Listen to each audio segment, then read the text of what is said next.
चलिए बेटा, एक बार मुझे जल्दी से अब सभी कंफर्म कर दीजिए, क्या सभी को ऑडियो वीडियो ओके है नाउ? सो थोड़ा सा इशू था, वी हैव सॉल्व दैट। और आई होप आप सभी को अब सारी क्लियर होगा ऑडियो एंड स्क्रीन आप लोगों को दिख रही है क्या? मुझे ये कंफर्म कर दीजिएगा बस। Okay, so finally we are starting now. Last class में बेटा अपन ने कंप्लीट कर लिया था सेक्शन 31 तक। सेक्शन 30 किसका था? Rent, rates and taxes, insurance, repair and maintenance of plant and machinery का था। इससे पहले बिल्डिंग के बारे में लास्ट क्लास पढ़ लिया था। पीजीबीपी थोड़ा सा फास्ट कवर करेंगे क्योंकि इंटरमीडिएट लेवल पर आपका काफ़ी कुछ इसके अंदर जो है पढ़ा हुआ होता है। बात कर रहा हूँ मैं सेक्शन 32 के बारे में, तो आइए बेटा स्टार्ट करते हैं सेक्शन 32। सेक्शन 32 बेटा है डेप्रीशिएशन का। इस सेक्शन की इंपॉर्टेंस पीजीबीपी के अंदर बहुत ही ज़्यादा है। ये एक ऐसा सेक्शन है जिसपे इवन सेपरेट क्वेश्चन तक फ्रेम किया जा सकता है डेप्रीशिएशन के ऊपर। आखिर डेप्रीशिएशन में क्या है ऐसा, what is the logic in depreciation, कैसे जो है इसके ऊपर क्वेश्चन पुट किया जाता है, कैसे आता है। देखिए, क्या आप लोगों ने कभी सभी अनम्यूट करके मुझसे कम्युनिकेट भी करेंगे बेटा, क्या आपने कभी डेप्रीशिएशन निकाला बेटा? बताओ मुझे अकाउंट्स के अंदर, बोलो बेटा, यस और नो? यस। तो अकाउंट्स के अंदर देखिए हम डेप्रीशिएशन कैसे निकालते हैं, एक जनरल बात मैं आपको बताता हूँ। अकाउंट्स के अंदर जो डेप्रीशिएशन निकालते हैं वो किसको फॉलो करते हो आप? अकाउंट्स में डेप्रीशिएशन निकालते टाइम कौन से रूल्स रेगुलेशंस को फॉलो करते हैं, मुझे ये बताओ बेटा। कहाँ से निकालते हो आप, ये बातें कहाँ से आती है? आई थिंक अकाउंटिंग स्टैंडर्ड को फॉलो करते हैं अपन। बताओ यस और नो। अकाउंट्स में अपन अकाउंटिंग स्टैंडर्ड को फॉलो करते हैं। अब जो है ये एएस 10 के अकॉर्डिंग अपन जो है सब कुछ करते हैं, प्रॉपर्टी प्लांट एंड इक्विपमेंट। पहले एएस 6 हुआ करता था जो मर्ज हो गया जाकर के किसमें, एएस 10 के अंदर। तो अब बात क्या है यहाँ पर सर? अब बात यह है कि जो डेप्रीशिएशन, फॉर एग्जांपल एक बिजनेस बोल रहा है कि हमारा डेप्रीशिएशन कितना है, 1 लाख रुपीज है। बिजनेस का डेप्रीशिएशन, एक बिजनेस बोल रहा है 1 लाख रुपीज। और वो बिजनेस क्या कर रहा है, जब अपना पीएनएल अकाउंट बना रहा है तो वो उस पीएनएल अकाउंट के डेबिट साइड में जो है वो 1 लाख रुपीज टू डेप्रीशिएशन लिख के जो है वो डेबिट कर रहा है। बट ये जो 1 लाख रुपीज हमने निकाले हैं, ये 1 लाख रुपीज क्या है, एज पर अकाउंट से, ये तो सर अकाउंटिंग के अकॉर्डिंग निकला हुआ डेप्रीशिएशन। इनकम टैक्स वाले कहते हैं ये जो डेप्रीशिएशन आपने निकाला है ना, ये अकाउंटिंग के अकॉर्डिंग निकाला है और हम इसे नहीं मानते। हम इस डेप्रीशिएशन को नहीं मानेंगे क्योंकि इसको निकालने के लिए आपने अकाउंट्स के जो है वो सारे तरीके फॉलो करे हैं, अकाउंट्स के ही मेथड आपने फॉलो करे हैं। तो फिर क्या करना चाहिए हमको? इस डेप्रीशिएशन को तो इनकम टैक्स वाले मान ही नहीं रहे। वो तो बोल रहे नहीं, हम इस तो डेप्रीशिएशन को नहीं मानेंगे। तो उन्होंने हमको बोला कि आप जाओ और सेक्शन 32 पढ़ो और सेक्शन 32 के अकॉर्डिंग जो है डेप्रीशिएशन निकाल करके बताइए। वो डेप्रीशिएशन जो है आपको डेबिट करना चाहिए। देर आर टू सिचुएशंस, अगर देखा जाए तो हो सकता है डेप्रीशिएशन इस अकाउंट्स वाले से कम आ जाए as per income tax. For example हो सकता है 80,000 ही आए और हो सकता है इससे ज्यादा आ जाए, 1,20,000 आ गया फॉर एग्जाम्पल। तो इससे आखिर फर्क क्या पड़ता है? इससे आखिर फर्क क्या पड़ेगा, बात ये देखिए, हमने अकाउंट्स में 1 लाख ऑलरेडी डेबिट कर रखा है, बट जब हमने as per income tax calculations करी तो डेप्रीशिएशन कितना डेबिट होना चाहिए था? 80,000 ही होना चाहिए था। इसका मतलब हमने क्या कर रखा है, 20,000 का डेप्रीशिएशन ज्यादा डेबिट कर रखा है। इसको ठीक करने के लिए हम क्या करेंगे, 20,000 को वापस से ऐड बैक कर देंगे क्योंकि लेस कितना होना चाहिए था हमारा, 80, लेस हो गया 1 लाख। और वही मान लीजिए हमारा 1,20,000 आ जाता एज पर इनकम टैक्स वाला डेप्रीशिएशन, तो 1 लाख तो हम ऑलरेडी लेस कर चुके थे और हम कितना लेस कर देते, 20,000 हम और लेस कर देते और हमारा जो है वो ठीक हो जाता बैलेंस। आपको एक बड़ा नॉर्मल सा जनरल सा काम बताता हूँ, आप हमेशा वो कर लो, टेंशन खत्म अपनी। सर कैसे? आप तो ऑलवेज क्या करो, कि जो अकाउंट्स वाला डेप्रिसिएशन होता है ना, उसको तो ऑलवेज ऐड बैक करो, और जो इनकम टैक्स वाला है उसको ऑलवेज लेस करो। आपका ऑटोमेटिक बैलेंस बराबर हो जाएगा, ऑटोमेटिकली काम बन जाएगा अपना, ऐड लेस सब कुछ। तो ऑलवेज अकाउंट्स वाले डेप्रिसिएशन को हम ऐड बैक करते हैं, इनकम टैक्स वाले डेप्रिसिएशन को लेस करते हैं।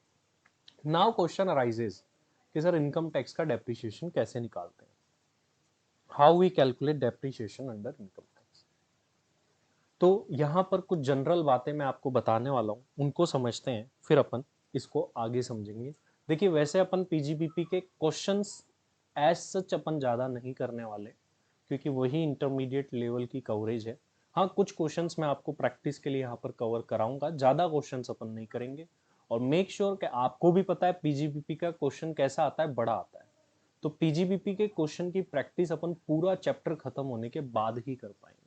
तो पहले अपन 44 तक के सारे सेक्शंस कवर करेंगे, then we will be able to learn how to solve question of PGBP. तो चलिए डेप्रिसिएशन के बारे में मैं कुछ बातें आपको बताने जा रहा हूं। पहली बात, claiming depreciation is mandatory. Claiming depreciation is mandatory. हमारे लिए डेप्रिसिएशन क्लेम करना जो है मैंडेटरी है, ऑप्शनल नहीं है। कोई ऐसा कहे कि नहीं यार मैं तो है ना इस साल डेप्रिसिएशन क्लेम नहीं करूंगा, अगले साल क्लेम करूंगा, क्या वो ऐसा कर सकता है? जवाब है no. You have to claim depreciation, claiming depreciation is mandatory. इस बात का ध्यान रखिए, सबसे पहली बात। सेकंड थिंग, डेप्रिसिएशन के बारे में ध्यान रखने वाली क्या है, अगर आपको डेप्रिसिएशन क्लेम करना है, डेप्रिसिएशन क्लेम करना है, तो आपको दो बातें ध्यान में रखनी है। दो बातें आपको ध्यान में रखनी, मतलब दो कंडीशंस हमको पूरी करनी पड़ेगी, तभी हम डेप्रिसिएशन क्लेम कर पाएंगे। सबसे पहली कंडीशन क्या है डेप्रिसिएशन क्लेम करने की? असेसी जो है वो ओनर होना चाहिए असेट का। असेसी असेट का ओनर होना चाहिए। ऐसे थोड़ी हर किसी की असेट उठाई बोला इस पर तो डेप्रिसिएशन मैं लूंगा, नॉट पॉसिबल। आपको डेप्रिसिएशन क्लेम करने के लिए असेट का ओनर होना जरूरी है, अदरवाइज आप डेप्रिसिएशन क्लेम नहीं कर पाएंगे। दूसरी बात, वो जो असेट है वो आपके बिजनेस एंड प्रोफेशन के यूज में आनी जरूरी है। ओनर होना जरूरी है और असेट के यूज में आनी जरूरी है। बट कुछ स्पेशल केसेस भी यहां निकल करके आते हैं जिनके बारे में डिस्कशन करना जरूरी हो जाता है। फर्स्ट, जैसे मैं कुछ स्पेशल केसेस के बारे में बात करना चाहूंगा। हायर परचेज के बारे में आप सभी ने सुना होगा। हायर परचेज, इंस्टॉलमेंट, ईएमआई पर अपन कोई चीज लेते हैं। अगर अपन ने ईएमआई इंस्टॉलमेंट में कोई चीज ली है तो हमारे नाम पर ओनरशिप कब ट्रांसफर होती है? जब हम लास्ट इंस्टॉलमेंट भर देते हैं तब। तो इस केस में अगर हमने किसी चीज को हायर परचेज पर लिया, तो एज पर दिस कंडीशन क्या हम उस पर डेप्रिसिएशन क्लेम कर सकते हैं? आंसर इज नो सर, नहीं कर सकते हम। लेकिन hire purchase is the exception. Hire purchase के केस में डेप्रिसिएशन आप फ्रॉम द बिगिनिंग कैलकुलेट कर सकते हो, क्लेम कर सकते हो। और क्लेम कौन करेगा? हायर परचेजर, जिसने हायर परचेज पर असेट खरीदी वो क्लेम कर सकता है। सेकंड थिंग, एक और केस होता है, वो होता है लीज का। लीज के केस में सर डेप्रिसिएशन कौन क्लेम करेगा? लीज के केस में सर दो पार्टीज होती है, एक होता है लेसर और एक होता है लेसी। आपने AS19 भी पढ़ा होगा अकाउंटिंग में, फाइनेंसिंग लीज, ऑपरेटिंग लीज वगैरह वगैरह होती है। बताओ बेटा, आप में से कोई मुझे बताएगा कि लीज के केस में डेप्रिसिएशन कौन क्लेम करेगा? बताइए। आप ऐसे बैठे नहीं रह सकते, आपको कुछ ना कुछ तो साथ साथ में डिस्कस भी करना होगा। या भूल गए, सब साफ हो गया? बताओ कौन क्लेम करेगा? अनम्यूट नहीं हो रहा है कुछ बच्चों का, लेट अस अनम्यूट। लेसी करेगा, एक बच्चे ने बोला है लेसी करेगा। कुछ बच्चे अनम्यूट नहीं कर पा रहे हैं, लेट मी अनम्यूट ऑल। तो ये मैंने सभी को अनम्यूट कर दिया है, अब आप अनम्यूट कर पाएंगे आपको। तो बाकी बच्चों का क्या कहना है बेटा? लीज के केस में डेप्रिसिएशन कौन क्लेम करेगा? देखिए बेटा, अगर मैं आपको अकाउंट्स की याद दिलाऊं, अगर आपको अकाउंट्स का प्रोविजन याद है तो एक कंफ्यूजन होगा, वरना तो होगा ही। अकाउंट्स की बात अगर याद दिलाऊं तो वहां पर दो लीज होती थी, ऑपरेटिंग लीज और फाइनेंसिंग लीज। ऑपरेटिंग लीज में क्या होता था, रिस्क रिवॉर्ड जो है वो ट्रांसफर नहीं होते थे, लेसर के पास ही रहते थे। तो ऑपरेटिंग लीज के केस में डेप्रिसिएशन भी कौन क्लेम करता है? लेसर क्लेम करता है। और फाइनेंसिंग लीज होती है, उसमें रिस्क रिवॉर्ड ट्रांसफर हो जाता है लेसी को, तो फिर डेप्रिसिएशन भी कौन क्लेम करता है उसके केस में? Lessee. This provision is of accounting, but in income tax depreciation will always be claimed by lessor. Income tax के अंदर डेप्रिसिएशन ऑलवेज लेसर क्लेम करेगा, whether it is operating lease और financing lease, doesn't make any difference. कोई सी भी lease हो, with depreciation always lessor claim करना है, क्योंकि ओनर कौन है? Who is the owner? Owner कौन रहता है? ऑलवेज लेसर ही रहता है। इस वजह से डेप्रिसिएशन ऑलवेज कौन क्लेम करेगा? लेसर। अकाउंट्स में थोड़ा अलग है, यहाँ पर हमारे लिए बड़ी क्लियरली बात कह दी गई है, depreciation will always be claimed by lesser. अब आ जाते हैं असेट के यूज के बारे में। यहां पर लिखा हुआ है कि असेट जो है वो बिजनेस एंड प्रोफेशन के यूज में आनी चाहिए। अब इसके बारे में भी मैं आपको कुछ बातें बताता हूँ। ये जो यूज है ना बेटा, ये यूज एक्टिव भी हो सकता है और ये यूज जो है वो पैसिव भी हो सकता है। सर ये एक्टिव यूज और पैसिव यूज क्या होता है? जब हम किसी असेट को यूज में लेते हैं, मान लीजिए फैन है आपके रूम के अंदर, वो फैन चल रहा है, घूम रहा है फैन, तो इसका मतलब आप उसका एक्टिव यूज ले रहे हैं। लेकिन अब वो फैन पड़ा है, काम में नहीं आ रहा, तो क्या है? चल रहा है, स्टॉप हो गया सर वो, तो उसको क्या बोलेंगे? अब मैं तो सिंपल सी बात ये पूछना चाह रहा हूं, आपको डेप्रिसिएशन क्लेम करना है, एक तो फैन चल रहा है और एक बंद पड़ा है, वो लगा हुआ है, चल सकता है अगर आप चलाओ तो, आपने उस फैन को चलाया तो उस फैन पे आपको डेप्रिसिएशन मिलेगा कि नहीं? देखिए दो केस है, एक तो फैन चल रहा है, एक फैन जो है, एक रूम में दो फैन मान लेते हैं, एक फैन तो आपका चल रहा है, घूम रहा है, एक फैन आपका ऐसे ही पड़ा है, चल नहीं रहा, वो लगा हुआ है रूम में। तो बताओ डेप्रिसिएशन चलते वाले फैन पर मिलेगा या जो नहीं चल रहा है उस पर भी मिल जाएगा? क्या सोचना है आपका, बताइए बेटा। एक, दोनों पे ही मिलेगा, बिल्कुल बेटा, वेरी गुड, दोनों पर ही मिल जाए। आपको एक और एग्जांपल देता हूँ। एक्टिव यूज का मतलब तो बड़ा सिंपल है, अगर हम एसेट को एक्टिवली यूज कर रहे हैं, production activities on all. Passive use देखो और क्या है, फायर एक्सटिंग्विशर होते हैं। फायर एक्सटिंग्विशर जो है रेड कलर के, आपने देखे होंगे कई सारे ऑफिसेज में, प्लांट्स में भी लगे होते हैं। अब मान लीजिए किसी ने फायर एक्सटिंग्विशर इंस्टॉल करा लिया अपने यहाँ पर, ठीक है, फायर एक्सटिंग्विशर लगा लिया कि भाई कल को आग लगेगी तो हम इससे आग बुझा लेंगे। इसकी एक साल बाद एक्सपायरी थी, एसेट का एक साल बाद काम नहीं आएगा, एक साल गुजर गया इसको। बात यह है कि क्या इस फायर एक्सटिंग्विशर पर डेप्रिसिएशन मिलेगा कि नहीं, क्योंकि ये फायर एक्सटिंग्विशर यूज ही नहीं आया, आग ही नहीं लगी। क्या लगता है बेटा, बताओ आप, यस और नो? मिलेगा कि नहीं? काम ही नहीं आया, एक साल लगाया, काम ही नहीं आया, आग ही नहीं लगी। आंसर है कि यस सर, मिलेगा, डेप्रिसिएशन मिलेगा। अब क्या भाई, डेप्रिसिएशन क्लेम करने के लिए हम क्या आग लगाएं और फिर आग लगा के उसको बुझाए और बोले देखो देखो और यूज में आ गया, आप तो डेप्रिसिएशन दे दो? नहीं, ये पॉसिबल नहीं है। तो बात क्या है, फायर एक्सटिंग्विशर हमने बिजनेस में लगा दिया, हाँ पड़ा था ठीक है, लेकिन फिर भी जो है वो डेप्रिसिएशन हमें मिल जाएगा, क्योंकि हमने उसका क्या किया है, पैसिव यूज किया है, we have done passive use of that asset. तो yes, we will be able to claim depreciation. और कुछ बात करते हैं यूज से रिलेटेड। एक असेट है जो कि पर्सनल यूज में भी आती है और बिजनेस यूज में भी आती है। 50% हमने एक असेट को पर्सनल यूज में लिया और 50% बिजनेस यूज में। क्या उस असेट पर हमें डेप्रिसिएशन मिल जाएगा? आंसर है बिल्कुल मिल जाएगा। और कितना मिलेगा? जितना पार्ट बिजनेस के काम में आए उतना। कंसेप्ट ये बना, if any asset is partly used in business and partly used for personal purpose, then in this case the part which is used for business purpose will be eligible for depreciation.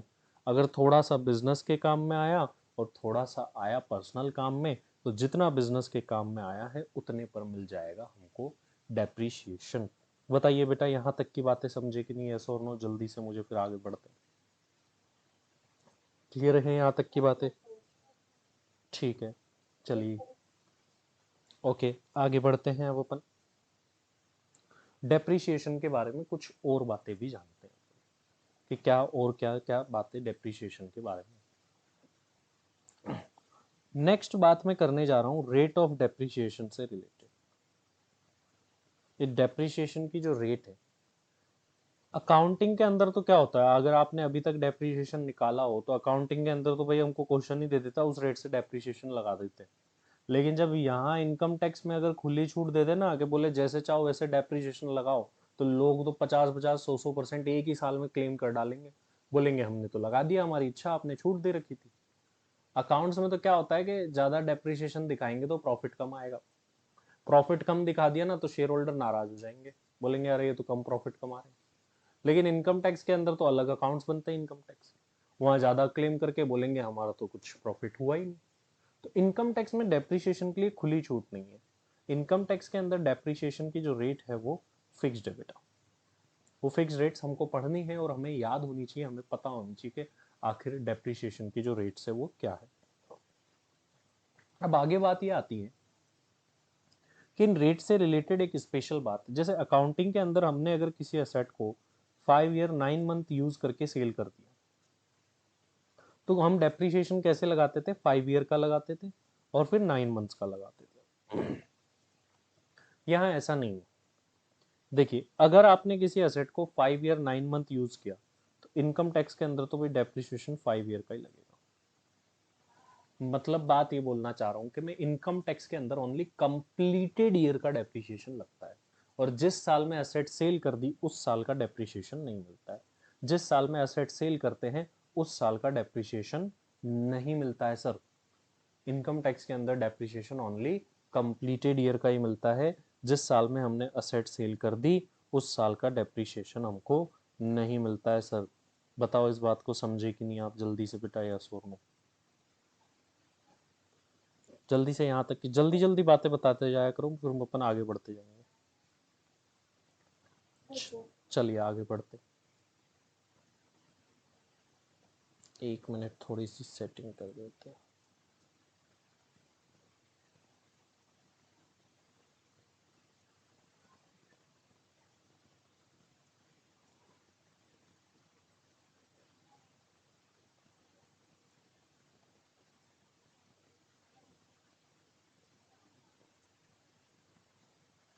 Rate of depreciation से related बात कर ली। अब होता क्या है कि special बात, यहाँ पर डेप्रीशिएशन की जो रेट है ना, टाइम वाइज नहीं देखते कि भाई 6 महीने का डेप्रीशिएशन देंगे, 5 महीने का डेप्रीशिएशन देंगे, ऐसा नहीं देखते यहाँ पर। यहाँ पर डेप्रीशिएशन या तो फुल रेट से मिलेगा या फिर डेप्रीशिएशन जो है वो हाफ रेट से मिलेगा, या तो फुल रेट या हाफ रेट।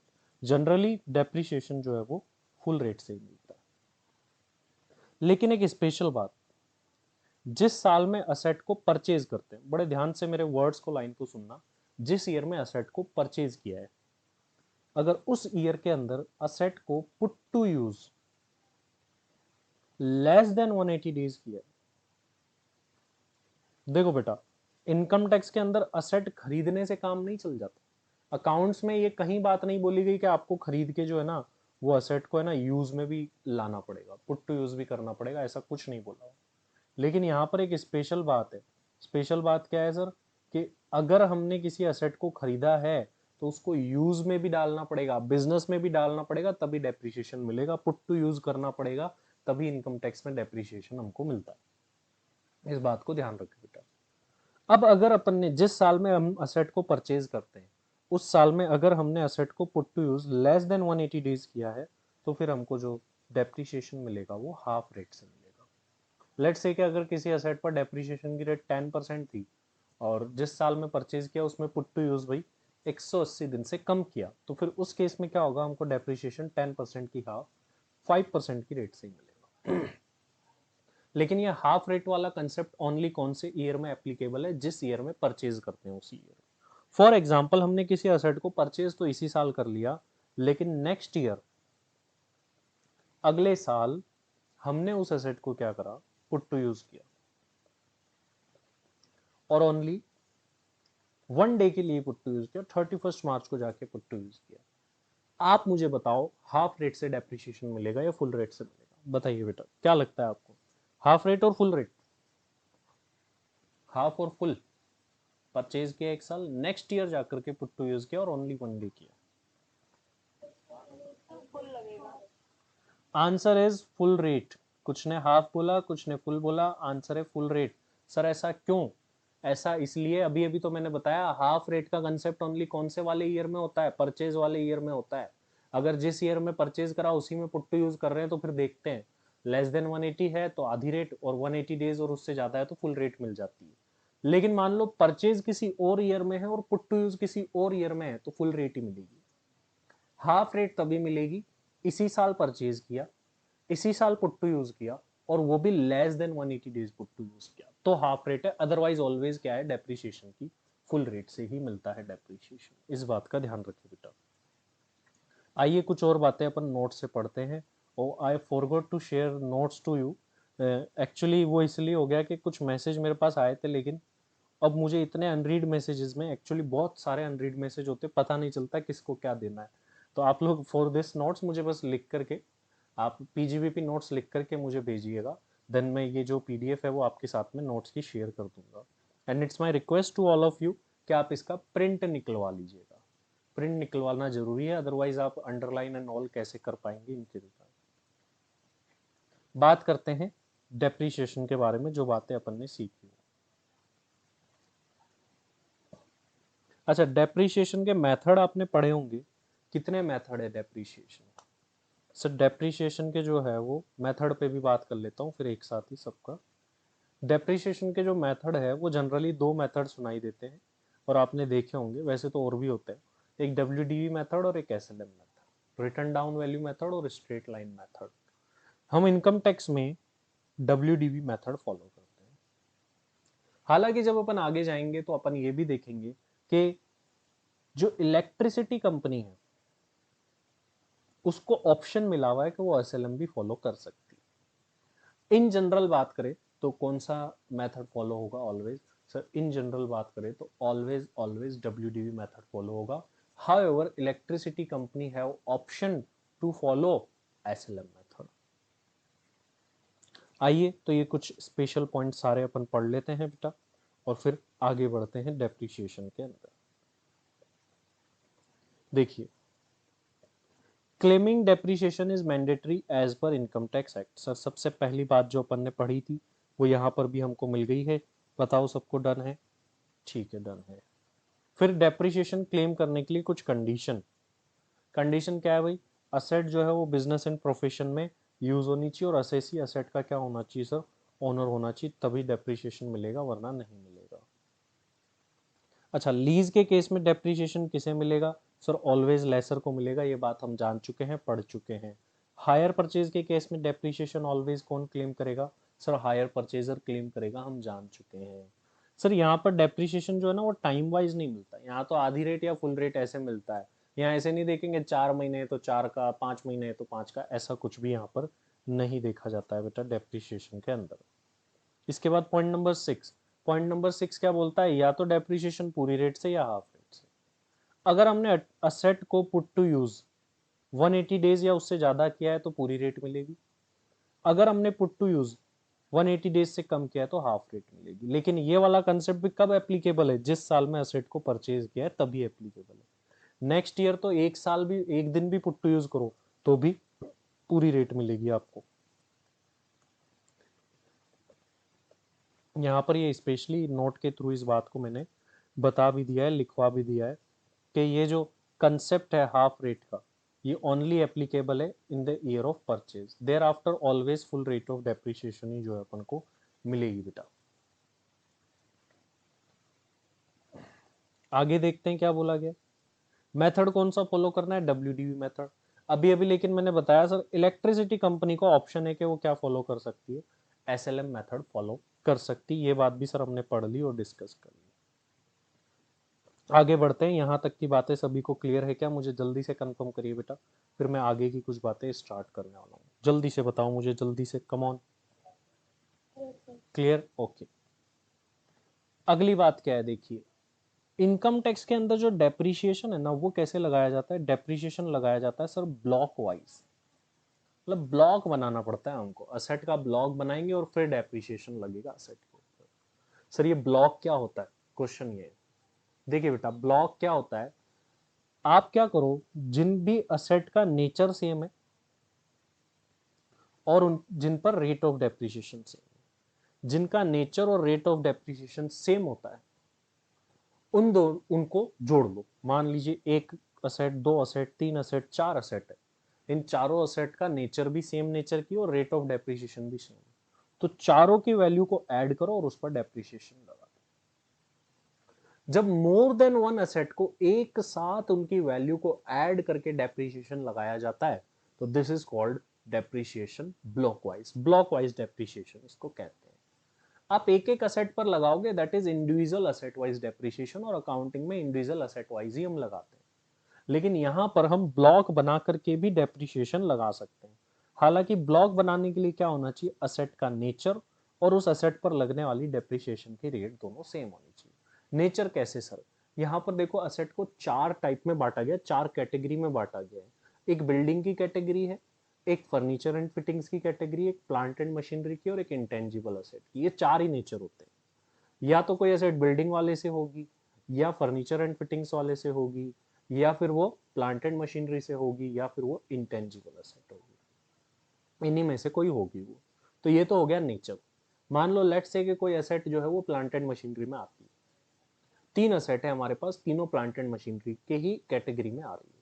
फिर देखा जाएगा उन पर डेप्रिसिएशन की रेट क्या है। अगर उन पर डेप्रिसिएशन की रेट भी सेम है, तो उनका ब्लॉक बनाया जा सकता है और फिर उनकी वैल्यू ऐड करके उन पर डेप्रिसिएशन लगाया जा सकता है। तो यही बात यहाँ पर बोली गई है कि डेप्रिसिएशन जो है वो अपन कैसे क्लेम करेंगे सर? डेप्रिसिएशन जो है सर वो हम क्लेम करेंगे ब्लॉक वाइज। और ब्लॉक बनाना कैसे है, लेट मी टेल यू। फिर अपन डेप्रिसिएशन की रेट्स देखने वाले। देखिए क्या, if WDV method is followed, then depreciation is charged blockwise, or if SLM method is followed, then depreciation is charged individual asset wise। अगर आप WDV मेथड फॉलो कर रहे हो तो ब्लॉक वाइज डेप्रिसिएशन लगाना होता है।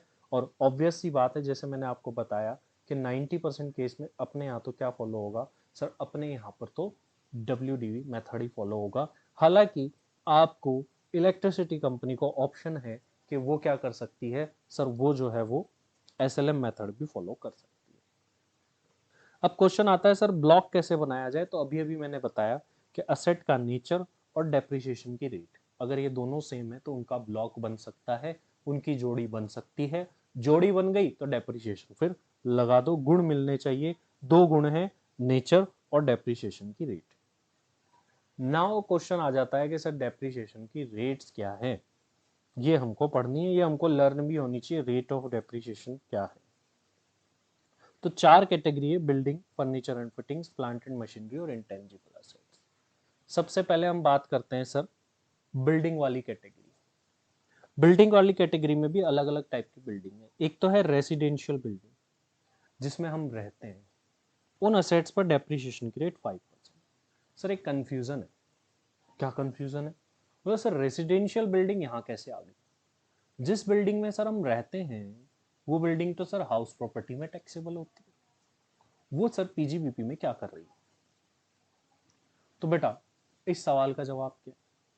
इस सवाल का जवाब ये है कि बेटा ये बिल्डिंग्स कौन सी है। देखो बेटा, लेट्स से कि ये एक बिल्डिंग है, ये बिल्डिंग है कंपनी की, एक्स लिमिटेड की। कई कंपनीज क्या होती है, अपने एम्प्लॉइज को रहने के लिए बिल्डिंग्स बनवा के देती है, टाउनशिप बनवाती है।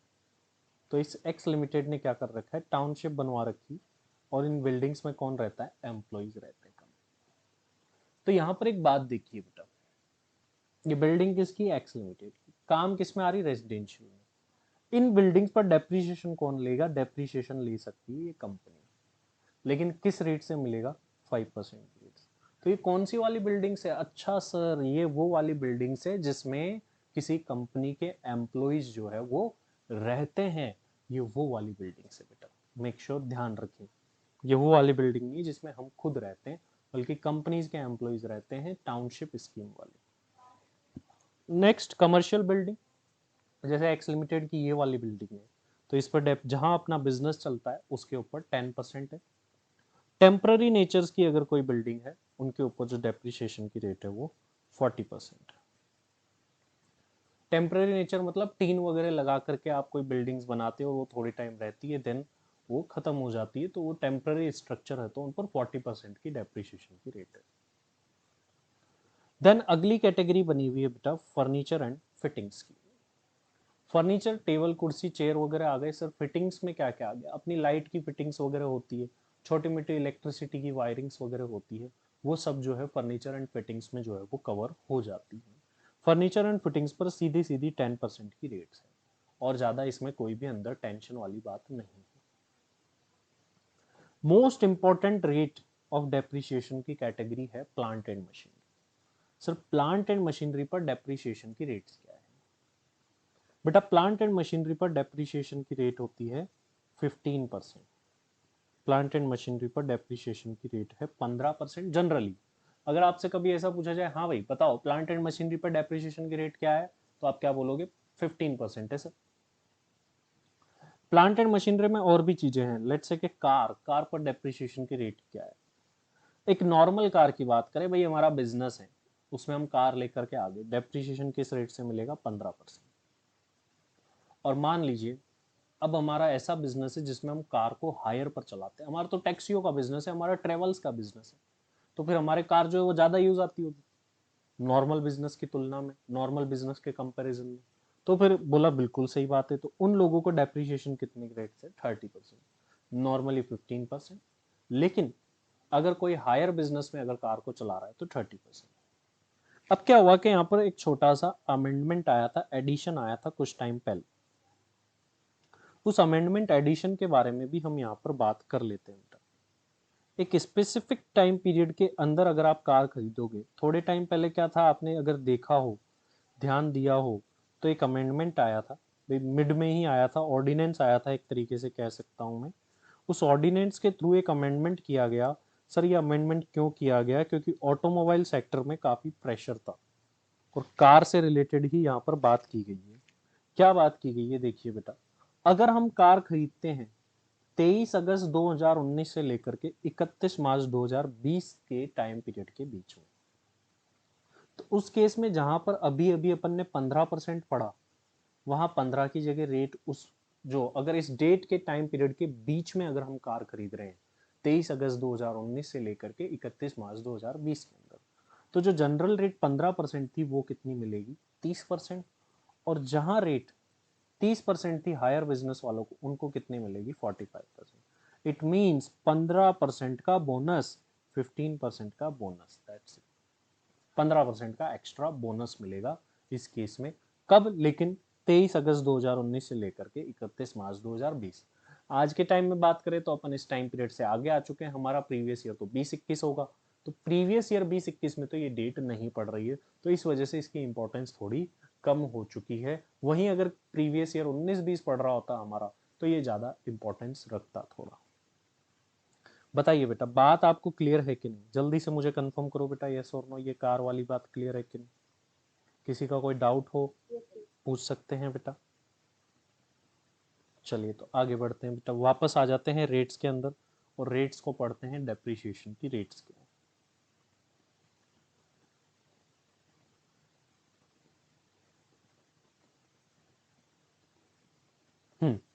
आगे अपन चले तो प्लांट एंड मशीनरी के अंदर अगली एसेट है एरोप्लेन, हवाई जहाज। उस पर डेप्रिसिएशन की रेट कितनी है?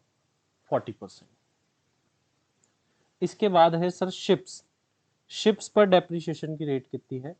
20%, 20% की रेट से। पानी में चलने वाले जहाज है 20% है, हवा में उड़ने वाला जहाज है 40% है, डबल रेट। बुक्स को भी सरप्राइजिंगली प्लांट एंड मशीनरी माना गया। जैसे मान लीजिए हम सीएमए हैं, हम प्रैक्टिस कर रहे हैं, तो हमारे लिए एसेटी क्या होती है? बुक्स। इनकम टैक्स की बुक लेके आ गया मैं, उसमें और इनकम टैक्स रूल्स की बुक लेके आ गया, उसमें सारे प्रोविजंस वगैरह लिखे हुए। तो बुक्स ही क्या मानी जाती है प्रोफेशनल लोगों के लिए, जनरली बुक्स ही क्या होती है, प्लांट एंड मशीनरी होती है।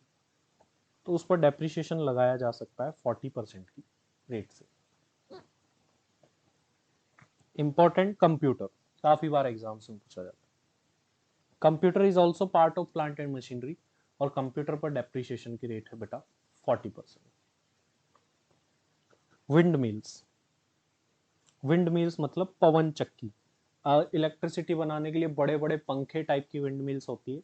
ये जनरली जैसलमेर एरिया में आप जाओगे तो वहां पर आपको मिलेगी, बड़ी बड़ी जो है विंड मिल्स लगी होती है, गोल गोल घूमती रहती है और उनसे इलेक्ट्रिसिटी बनती रहती है।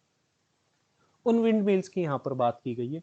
अगर आपने 1 अप्रैल 2014 से पहले की विंड मिल इंस्टॉल कर रखी है तो उसके ऊपर डेप्रिसिएशन की रेट हुआ करती थी 15%, पुराने दिनों की बात होगी। लेकिन 1/4/2014 के बाद में अच्छे दिन आ गए और डेप्रिसिएशन की रेट कर दी गई 40%। बोला अब विंड मिल लगाओगे तो 40% की रेट से जो है आपको डेप्रिसिएशन मिलेगा। इसके अलावा बहुत ही इंपॉर्टेंट बात, सरप्राइजिंगली ऑयल वेल्स, तेल के कुएं, तेल के कुएं को भी प्लांट एंड मशीनरी माना जाता है, और तेल के कुओं पर डेप्रिसिएशन की रेट है 15%। सर ये किसके पास होंगे, जैसे मान लो इंडियन ऑयल कंपनी है, ओएनजीसी है, रिलायंस है, भारत पेट्रोलियम है, इनके तो तेल के कुएं, इनको कहीं पर तेल के कुएं मिल गए तो वो प्लांट एंड मशीनरी, और तेल के कुओं को एज एन असेट ये अपनी बैलेंस शीट में बताते हैं, और उसकी वैल्यू पर आप 15% की रेट से जो है वो डेप्रिसिएशन क्लेम कर सकते हैं। And last, pollution control equipment, pollution control का आपने कोई इक्विपमेंट लगा रखा है एयर पॉल्यूशन, वाटर पॉल्यूशन को कंट्रोल करने के लिए, तो ऐसे इक्विपमेंट्स पर भी जो है अपन 40% की रेट से डेप्रिसिएशन ले सकते हैं। मेन रेट्स क्या है, ये जनरल रेट हमारे लिए मेन है। कार वाले पॉइंट से हमको एमसीक्यू भी पूछा जाता है, कई बार डेप्रिसिएशन से एमसीक्यू बना है हमारे एग्जाम्स के अंदर, तो इस बात का ध्यान रखें। इसके बाद last and final category, that is intangible assets. Intangible assets में क्या आता है, patent, copyright, trademark, know how, ये सारी चीजें जो है बेटा वो इंटेंजिबल एसेट में आती है। और गुडविल भी आती है अगर गुडविल परचेज्ड है कहीं से, परचेज्ड गुडविल है, ध्यान रखना, मतलब किसी आउटसाइडर पार्टी से हमने गुडविल को परचेज करा है, किसी का नाम खरीदा है हमने, तो वो कहलाती परचेज गुडविल। और एक गुडविल हमने खुद जनरेट करी है, अगर हमने गुडविल खुद जनरेट करी है तो उस पर कोई डेप्रिसिएशन नहीं मिलेगा, वो ऑलवेज माना जाता है बढ़ती रहती है। तो if goodwill is self-generated, no depreciation will be available. However, if goodwill is purchased from somewhere, then on that goodwill depreciation will be available. सारी इंटेंजिबल असेट्स पर डेप्रिसिएशन की रेट है 25%। ये पेटेंट, कॉपीराइट, ट्रेडमार्क क्या होते हैं, know how क्या होते हैं, कई बच्चों को ये भी नहीं पता होता इनमें डिफरेंस। देखिए बेटा, पेटेंट किस चीज का होता है, अगर हमने कोई नई खोज करी है, नया इन्वेंशन करा है तो उसका हम पेटेंट कराते हैं। फॉर एग्जाम्पल, मैंने कोविड-19 की वैक्सीन कैसे बनती है इसकी खोज कर ली, तो फिर मैं उस फॉर्मूला का क्या कराऊंगा, पेटेंट कराऊंगा। जनरली जैसे मान लीजिए मुझे पता चल गया बल्ब कैसे बनाया जाता है, ये फॉर्मूला, ये टेक्निक मुझे पता चल गई, तो मैं इसका क्या करूंगा, पेटेंट करूंगा। कॉपीराइट जनरली क्या होता है कि जो आप बोल सकते हैं वीडियोस होते हैं, मूवीज होती है, बुक्स होती है, कॉपी करने का अधिकार। आज आप सीएमए इंस्टीट्यूट की बुक देखोगे, सीए इंस्टीट्यूट की बुक देखोगे तो वहां पर लिखा हुआ आता है copyright reserve by the institute itself, मतलब कोई और फोटोकॉपी करके नहीं बेच सकता उन चीजों को, कि इनकी कॉपी करने का अधिकार हम ही को है। ये बात यहाँ पर होती है कॉपीराइट से, कि कोई कंटेंट जो है वो आपका हो जाता है। ट्रेडमार्क क्या होता है, ट्रेडमार्क आपके बिजनेस का लोगो, वो ट्रेडमार्क होता है। जैसे मैकडोनल्ड्स का एम देखा होगा आपने, सीएमए इंस्टीट्यूट का लोगो आपने देखा है, तो ये सभी क्या होते हैं, ट्रेडमार्क होते हैं, ये भी आपकी एक इंटेंजिबल असेट माने जाते हैं। नो हाउ क्या होता है, नो हाउ होता है कोई सीक्रेट फॉर्मूला, कोई काम कैसे होगा, कोई चीज कैसे बनेगी, ये आपको पता है, तो उसे कहा जाता है नो हाउ। इन सभी चीजों पर आप जो है वो 25% की रेट से डेप्रिसिएशन क्लेम कर सकते हैं। तो ये थी बेटा डेप्रिसिएशन की रेट। जल्दी से मुझे बताइए सभी को क्लियर है कि नहीं बेटा, यस और नो, फिर अपन बढ़ेंगे आगे। बताइए बेटा जल्दी, क्लियर है सभी को? बाकी लोग कहाँ हैं, जल्दी से बताओ बाकी लोग भी। चलिए आगे बढ़ते हैं और पढ़ते हैं कुछ और बातें। ये बात अपन पढ़ चुके हैं, ये भी पढ़ चुके हैं। आइए यहां पर आते हैं। डेप्रीशिएशन रेट ऑन, क्या बोला गया देखिए, depreciation rate on computer accessories like printer, UPS, scanner, मतलब कंप्यूटर के साथ में जो काम आने वाली चीजें होती हैं उनके ऊपर भी डेप्रीशिएशन की रेट जो है वो कितनी बताई गई है सर? उनके ऊपर भी क्या है, 40% की रेट से जो है डेप्रीशिएशन लगती है। एक स्टूडेंट ने पूछा है सर विंड मिल्स का केस बता दीजिए सर। बेटा आप चैट में लिखते हैं तो काफ़ी लेट मुझे पता चलता है क्योंकि पॉपअप शो नहीं होता। विंड मिल्स क्या होती है देखिए, विंड मिल्स, विंड मतलब हवा। क्या होता है कि एक बहुत बड़े बड़े पंखे होते हैं, अगर आप जैसलमेर वगैरह साइड अगर देखेंगे, मैं आपको लेट मी शो यू, मैं आपको शो करता हूँ कि कैसी जो है वो विंड मिल्स दिखाई देती है। जस्ट वेट, मैं आपको एक्चुअल में बता देता हूँ कि विंड मिल्स कैसी होती है। किसी ने देखी है आप में से विंड मिल्स? देखी है किसी ने आप में से? Let me show you.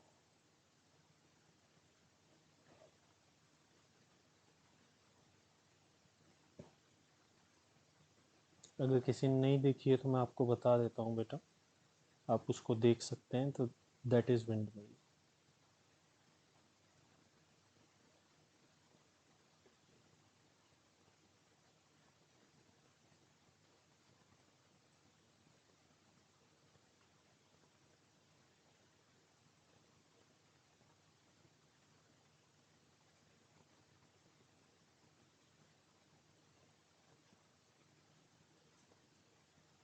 ये आपको स्क्रीन दिख रही होगी आई थिंक।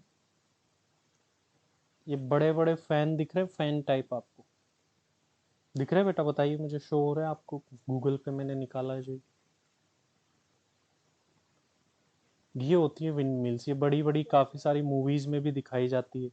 आपको अगर देखा हो आपने किसी को, तो मूवीज़ के अंदर भी काफ़ी ज़्यादा जो है इसको बताया जाता है।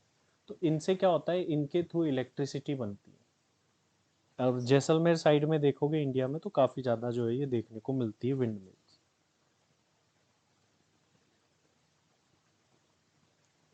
हाँ, आपका पूछना ये है कि सर 2014 से पहले और बाद में क्या है ऐसा एंड ऑल। ठीक है सुकृति, तो 2014 से पहले और बाद में ऐसा ऐसा कुछ नहीं होता बेटा। काफ़ी सारी जगह अपन देखेंगे जहाँ पर पहले रेट अलग थी एंड अब अलग है। मेन रीज़न इज़ दैट कि गवर्नमेंट वांट्स टू प्रमोट कि विंड मिल के जो है थ्रू ज़्यादा से ज़्यादा इलेक्ट्रिसिटी प्रोडक्शन किया जाए। भाई कोई बिजनेसमैन या कोई लोग विंड मिल्स का यूज ज्यादा क्यों करे? तो गवर्नमेंट ने बेनिफिट दिया कि विंड मिल लगाओ, ज्यादा डेप्रिसिएशन पाओ। तो लोगों के दिमाग में अच्छा ये तो अच्छी बात है, तो आओ विंड मिल लगाते हैं और उससे इलेक्ट्रिसिटी बनाते हैं। इस वजह से 1 अप्रैल 2014 से जो है विंड मिल्स पर वो 40% डेप्रिसिएशन मिलने लगा। उससे पहले जो थी उस पर किस रेट से मिलता था? 15% से मिलता था। ये बात है बेटा, government wants to promote that, इसी वजह से जो है वो रेट दी गई। अब इसके बाद में अगर अपन आगे देखें, अभी अपन ने लास्ट देख लिया था कि कंप्यूटर के accessories, printer, scanner and all, इनके ऊपर डेप्रिसिएशन की रेट जो है वो क्या है? 40%। Next EPABX, electronic private automatic branch exchange. ये क्या होता है?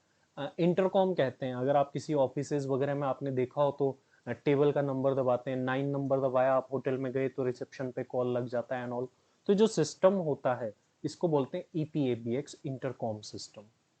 इंटरकॉम एंड मोबाइल फोन्स के बारे में बोला गया, इस पर केस भी हुआ है, तो स्पेशली इसके बारे में जो है डिसीजन आया हुआ है। आपके एग्जाम में भी ये सेम पॉइंट आया हुआ है, आप देखेंगे पेपर। तो ईपीबीएक्स, ईपीएबीएक्स एंड मोबाइल फोन जो है ये कंप्यूटर नहीं है। क्लेम करा था एसएससी ने, बोला ये भी तो कंप्यूटर है, इसमें भी तो सारे काम होते हैं, इसमें भी एक्सेल चलता है, वर्ड चलता है। कोर्ट ने बोला कि नहीं भाई, ये भी तो इलेक्ट्रॉनिक है, कंप्यूटर के पास में ही रखा रहता है। जब आप प्रिंटर को मान रहे हो, स्कैनर को मान रहे हो, तो इसको भी मान लो।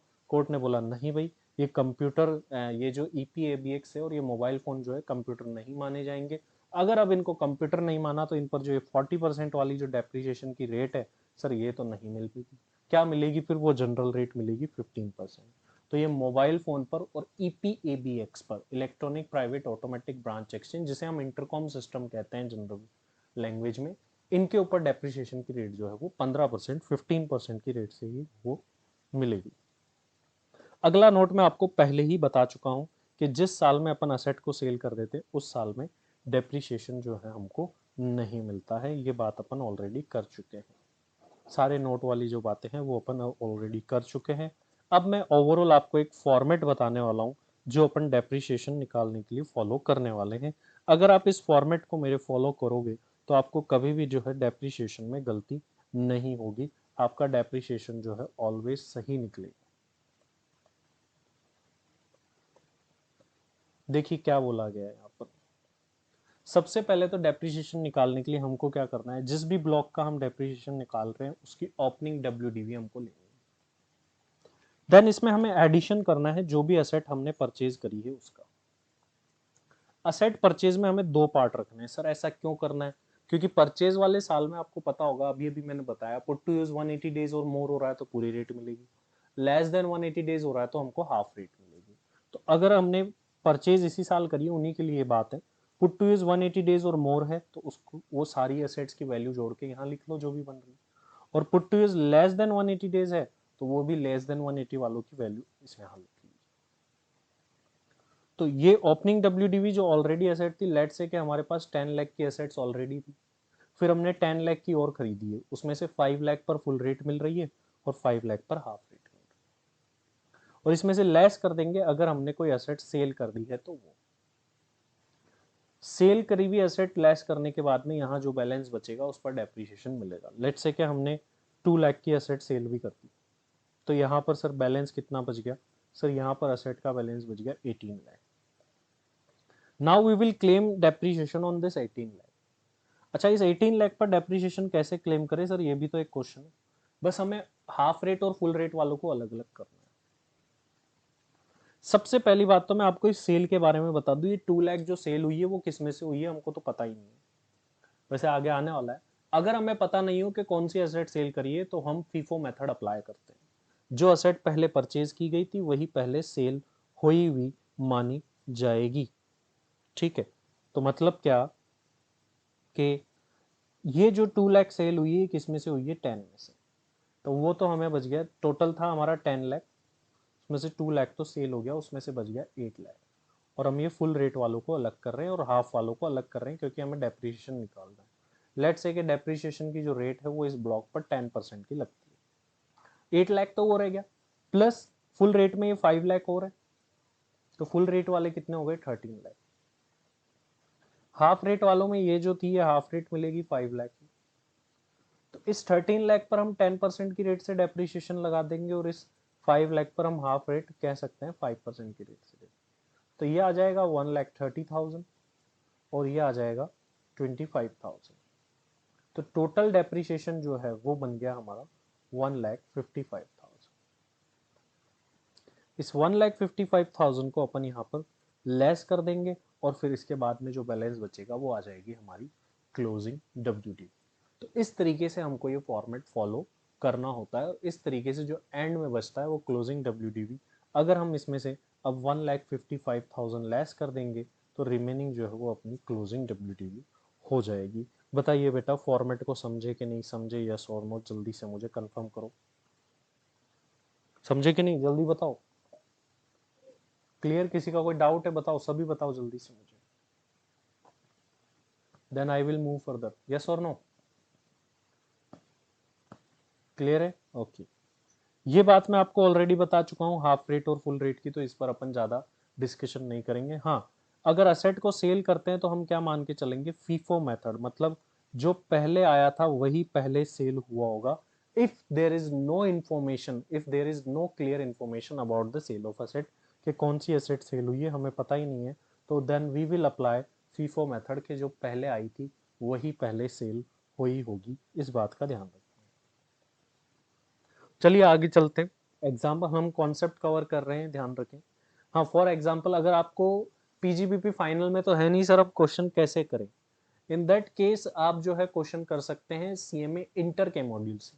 पीजीबीपी इज पीजीबीपी, चाहे आप इंटर में पढ़ो या फाइनल में पढ़ो, पीजीबीपी पीजीबीपी। और आई रिकमेंड सीएमए इंटर की जो है बुक से आप क्वेश्चन करिए, क्वेश्चन बहुत ही अच्छे हैं, नो प्रॉब्लम इज देयर। आप वहां से क्वेश्चन कर सकते हैं, पीजीवीपी की प्रैक्टिस कर सकते हैं और आपको करनी भी चाहिए। वहां से आप प्रैक्टिस करिएगा, जरूर से आपको जो है वो बेनिफिट मिलने वाला है। आगे बढ़ रहा हूँ बेटा अब मैं। अभी तक तो अपन ने डेप्रीशिएशन के बारे में बात कर ली है। व्हाट इफ के अगर अपन किसी असेट को सेल कर दे, इसके बारे में डिटेल पढ़ने जा रहे हैं अपन।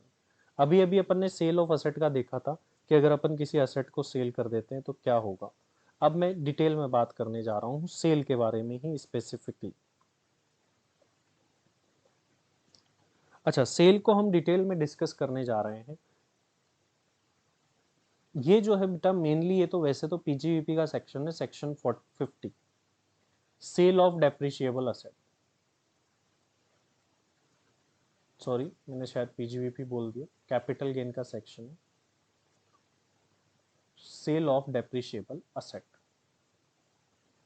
अच्छा, आप लोग मुझे एक बात बताओ ईमानदारी से, पहले मुझे एक बात पूछनी, सभी का आंसर चाहिए।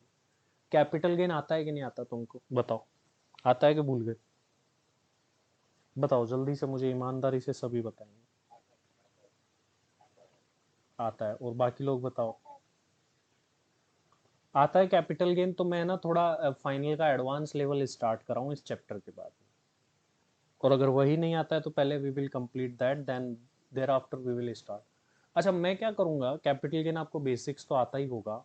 जो एडवांस लेवल सेक्शन है जो कैपिटल गेन के, जैसे मुझे जो सेक्शन चाहिए, जो आपको आने चाहिए, वो मुझे चाहिए section 47, what is not transfer का सेक्शन मुझे आपसे चाहिए, जो आना चाहिए वो मैं करवाऊंगा कैपिटल गेन के अंदर, क्योंकि बेसिक्स आई थिंक आपको आते होंगे और उस पर हमें टाइम ज़्यादा डिवोट करने की जरूरत नहीं है। नेक्स्ट सेक्शन 50 बी और 50 सी, ये आपको पता होनी चाहिए। And next thing, exemption from capital gain. तो मैं जो है क्लास में जो लेने वाला हूँ कैपिटल गेन में, वो 47 लेने वाला हूँ, 50 बी लेने वाला हूँ, 50 सी लेने वाला हूँ। ये मुझे लेने हैं सेक्शन, और बाकी का जो है मैं आपको नोट्स तो दे ही दूंगा, और आपके लिए बड़ा आसान है, इंटरमीडिएट लेवल पर इतना नहीं था। हाउएवर फिर भी किसी का कोई डाउट रहता है, कोई चीज़ रहती है, we will cover that in class, आप मुझे इन्फॉर्म कर दीजिएगा। क्योंकि after that I want to go towards international taxation, वो मुझे कराना है। मेट एमटी वो मुझे कराना है, मेरी पहली प्रेफरेंस उन पर है, क्योंकि वो ज़्यादा मार्क्स भी हमें कवर करते हैं। अगर हम उनको कर लेंगे तो हमारा एग्जाम ओरिएंटेड कंटेंट। एक और चीज जो मुझे आपसे चाहिए, दैट इज डिडक्शन। डिडक्शन कितनों को आते हैं, कितने आते हैं, एक बार वो मुझे बताओ। डिडक्शन आते हैं कि भूल गए, सही सही बताना। थोड़ा बहुत आते हैं, पूरे आते हैं, कैसे आते हैं? डिडक्शन अपन एक फास्ट ट्रैक एक क्लास में ले लेंगे, तो उसमें डिडक्शंस कवर कर लेंगे अपन। तो डिडक्शन की अपन एक क्लास ले लेंगे, जिसमें अपन डिडक्शन एक बार फास्ट ट्रैक कवर कर लेंगे। और बाकी जो है मुझे आपसे एक्सपेक्टेशन है, पीजीबीपी आना चाहिए, मस्ट है आगे बढ़ने के लिए। और अगर यह चीज़ें आती है, और मैं कैपिटल गेन के कुछ इंपॉर्टेंट सेक्शन ले लूँगा और डिडक्शंस ले लूँगा, अगर ये सारी चीज़ें हमारी प्रिपेयर हो जाएगी, then we will move towards final topic जो कि मॉड्यूल के अंदर है। फिर मैं पहले इंटरनेशनल टैक्सेशन आपको कवर कराऊंगा, और फिर जो है अपन अदर टॉपिक्स जो है वो कवर करने वाले हैं। इस तरीके से अपन आगे मूव करेंगे, फर्दर प्रोसीड करेंगे। चलिए बात करते हैं सेल ऑफ डेप्रिशिएबल असेट। अगर हमने असेट को सेल कर दिया, कौन सी असेट भाई? डेप्रिशिएबल असेट, जिस पर हम डेप्रिशिएशन लगता है, तो क्या ट्रीटमेंट होगा? पहली बात तो देखिए, डेप्रिशिएबल असेट को सेल करने पर क्या होगा, ये डिपेंड करता है किस चीज पर। पहली बात तो आपने ब्लॉक पूरा बेचा है कि या पार्ट बेचा है, ब्लॉक पर डिपेंड करता है, क्योंकि डेप्रिशिएशन जो है वो ब्लॉक वाइज लगता है। सर एक ऐसे एसएलएम मेथड भी तो लगता है इलेक्ट्रिसिटी कंपनी पर, और एसएलएम मेथड में तो इंडिविजुअली डेप्रिशिएशन लगाया जाता है, दैट विल आल्सो कम। अभी अपन बात कर रहे हैं sale of depreciable asset, WDV method जहां पर फॉलो हो रहा था, और डब्ल्यूडीवी मेथड जहां है वहां ब्लॉक वाइज डेप्रिशिएशन लग रहा होगा। हमने क्या करा, उस असेट को सेल कर दिया। सेल को डिटेल में डिस्कस कर रहे हैं, क्या ट्रीटमेंट होगा। देखिए, सेल को डिटेल में डिस्कस करने से पहले मैं एक एग्जांपल ले रहा हूं, उसके थ्रू अपन समझेंगे कि क्या प्रोविजन बनता है, क्योंकि एग्जांपल से ज्यादा हमको क्लियर होगा। एग्जांपल लेते हैं, लेट से कि जो असेट है उसकी कॉस्ट थी 100 रुपीज, 100 रुपीज कॉस्ट की असेट थी। हमने उस पर डेप्रिशिएशन क्लेम किया 10% की रेट से फर्स्ट ईयर में, रुपीज 10 का। देन हमने उस असेट पर डेप्रिसिएशन क्लेम किया 10% का, अब 90 पे मिला होगा ₹9 का। इस असेट की जो, इस ब्लॉक की, असेट नहीं सॉरी, इस ब्लॉक की जो WDV है वो बची है ₹81। अब हुआ क्या कि इस ब्लॉक में से हमने असेट सेल कर दी। कैसे करी? To possibilities. हो सकता है हमने इस ब्लॉक का एक पार्ट सेल किया हो, और हो सकता है हमने ये पूरा का पूरा ब्लॉक में जो असेट थी वही सेल कर दी। यहाँ पर दो पॉसिबिलिटीज हम देखते हैं। हो सकता है सेल वैल्यू WDV से ज्यादा और सेल वैल्यू WDV से कम हो। लेट्स से कि हम, हो सकता है कि हमने इसको जो सेल है, चलो सेल तो अपन ऊपर लिख के चल ही रहे हैं, ₹71 में कर दिया। आप लोग मुझे बताओ इस केस में हमको प्रॉफिट हुआ है, लॉस हुआ है, क्या हुआ है? बताओ। 81 था, WDV थी ब्लॉक की, पार्ट बेचा, और वो भी पार्ट भी कितने में बेचा? 71 में। बताओ बेटा, लॉस हुआ है, प्रॉफिट हुआ है, या कुछ नहीं हुआ? बताओ। लॉस हुआ है जनरली बेटा, हमको ये लगता है। लेकिन लॉस तो देखो बेटा कब होता है, जब अपन पूरा बेच देते। अगर मान लीजिए मेरे पास में 5 मोबाइल फोन है, उसमें से मैंने 5 मोबाइल फोन की जो वैल्यू है वो ₹50,000 है। अभी तो मैंने बता दिया आपको, आप ऐसा नहीं सोचोगे कि एक की 10 है। 5 मोबाइल फोन है, पूरा ब्लॉक है, उसकी 50 है, एक एक की पता ही नहीं हमको। मैंने 3 मोबाइल फोन बेच दिए 40,000 में। कैन यू से कि हमको लॉस हो गया? बताओ बेटा, यस और नो। लॉस हुआ कि नहीं? यस और नो बताओ, क्या आप कह सकते हो हमको लॉस हो गया? 5 मोबाइल फोन 50,000 वैल्यू, इंडिविजुअली नहीं पता, 3 बेच दिए 40,000 में। कैन यू से हमको लॉस हो गया? यस और नो बताओ। आंसर इज नो सर, नहीं होगा। पार्ट ऑफ द ब्लॉक को अगर अपन WDV से कम में बेच रहे हैं ना बेटा, तो भी लॉस नहीं हो सकता। लॉस क्यों नहीं हो सकता? क्योंकि अभी असेट सारी बिकी थोड़ी है। अभी हो सकता है पीछे कुछ असेट बची हुई है, हो सकता है क्या बची हुई है, हमने तो पार्ट बेचा है, पूरा ब्लॉक नहीं बेचा है।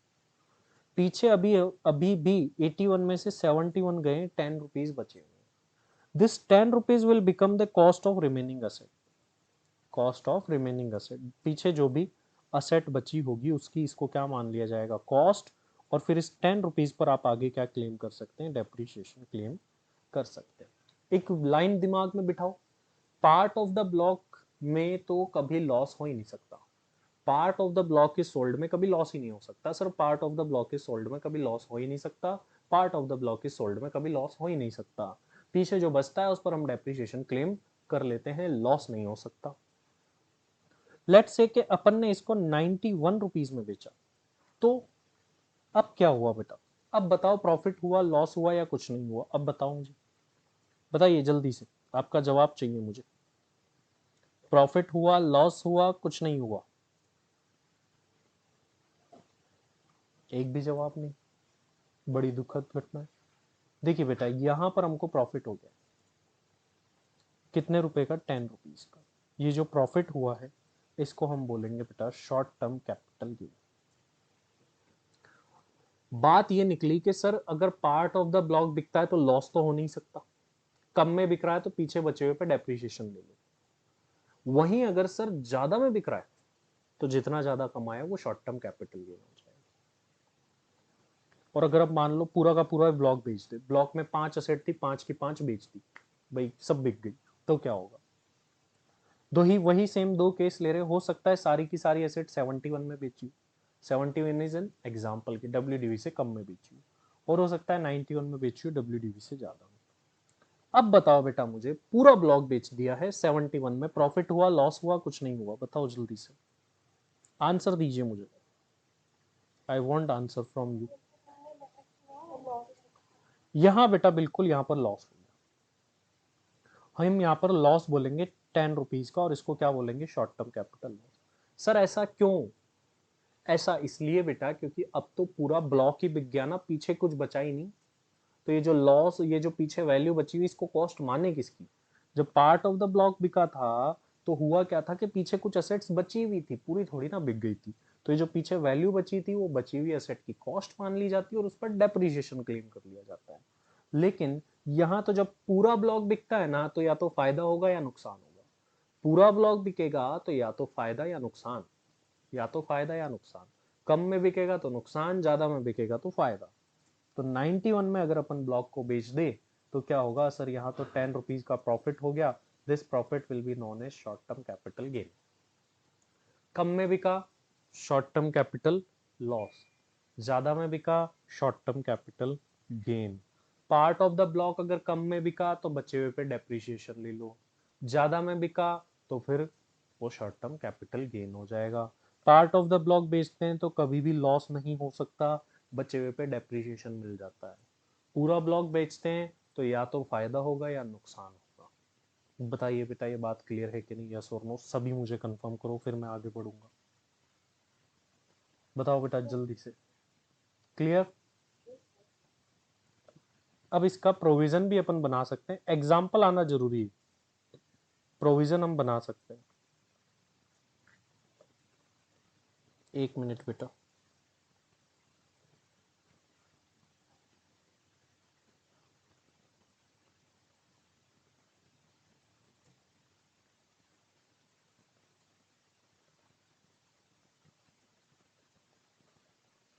ये एग्जाम्पल तो मैंने आपको बता ही दिया, प्रोविजन यहां पर बन रहा है बेटा।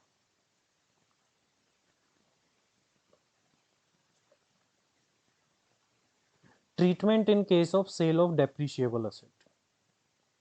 Treatment in case of sale of depreciable asset, section 50। दो केस बन सकते हैं sir, part of the block बिक सकता है और होल ब्लॉक बिक सकता है। पहले मैं होल ब्लॉक की बात कर लेता हूँ। अगर सेलिंग प्राइस डब्ल्यूडीवी से कम है तो हमको क्या हो जाएगा, लॉस हो जाएगा। तो जो लॉस हुआ उसको क्या बोलेंगे, शॉर्ट टर्म कैपिटल लॉस। अगर सेलिंग प्राइस डब्ल्यूडीवी से ज्यादा है तो जितनी ज्यादा है वो फायदा हो गया, उस फायदे को हम क्या बोलेंगे, short term capital gain. Part of the block की बात करें, सेलिंग प्राइस डब्ल्यूडीवी से कम है, मतलब एक पार्ट बिका था, याद है वो वाला अभी अभी एग्जांपल किया, 71 में बेचा, तो क्या लॉस हुआ था, बताओ बेटा, लॉस हो जाएगा। क्या part of the block sale करने पर कभी लॉस हो सकता है, बताओ मुझे। नहीं हो सकता। जो पीछे बैलेंस बचेगा उस पर हम क्या क्लेम कर सकते हैं, डेप्रिसिएशन क्लेम कर सकते हैं अभी भी।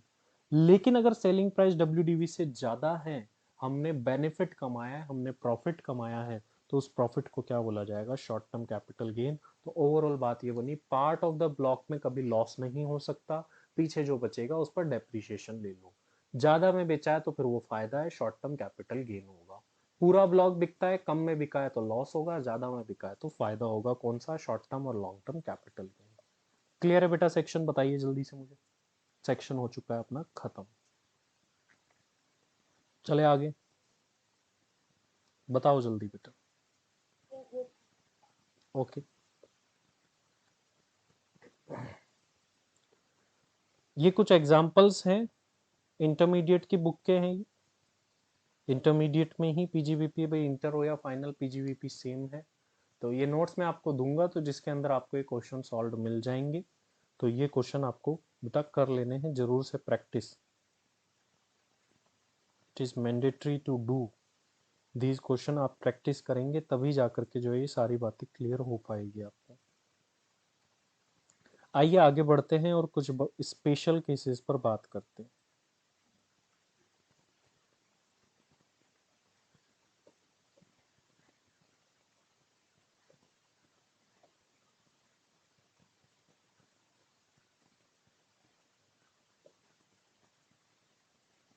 चलिए इलेक्ट्रिसिटी वाला ही पढ़ लेते हैं अपन।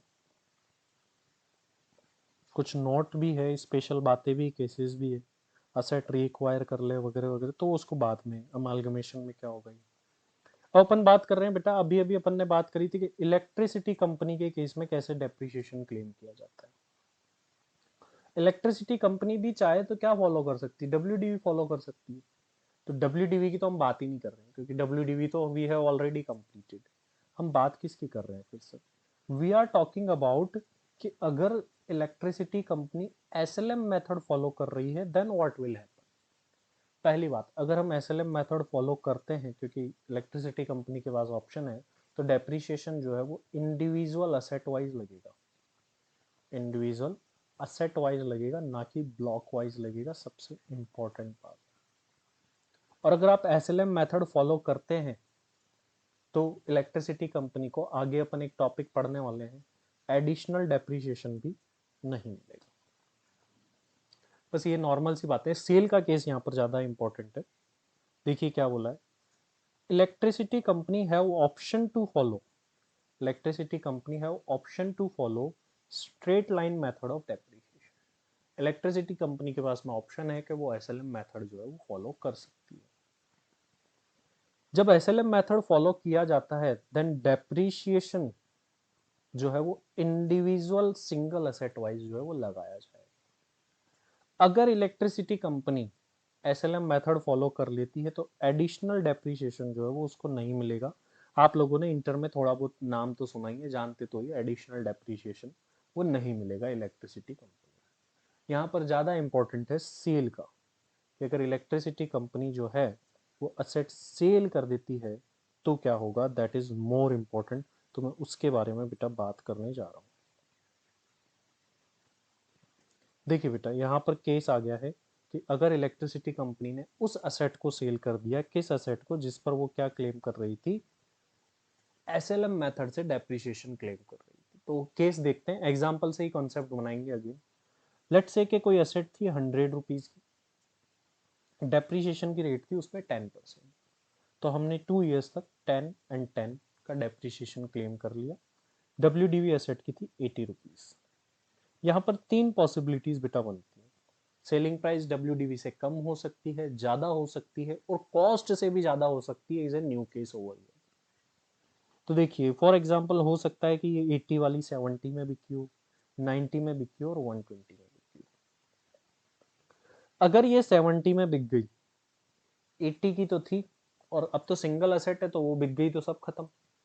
80 की एसेट थी, 70 में बिक गई। बताओ बेटा फायदा हुआ या नुकसान हुआ, जल्दी से मुझे, या कुछ नहीं हुआ? क्या करोगे बताओ इस सिचुएशन में, फायदा नुकसान या नथिंग? जवाब दीजिए क्या होगा। 80 की एसेट थी, 70 में सेल हो गई, कौन देगा बताइए मुझे जवाब।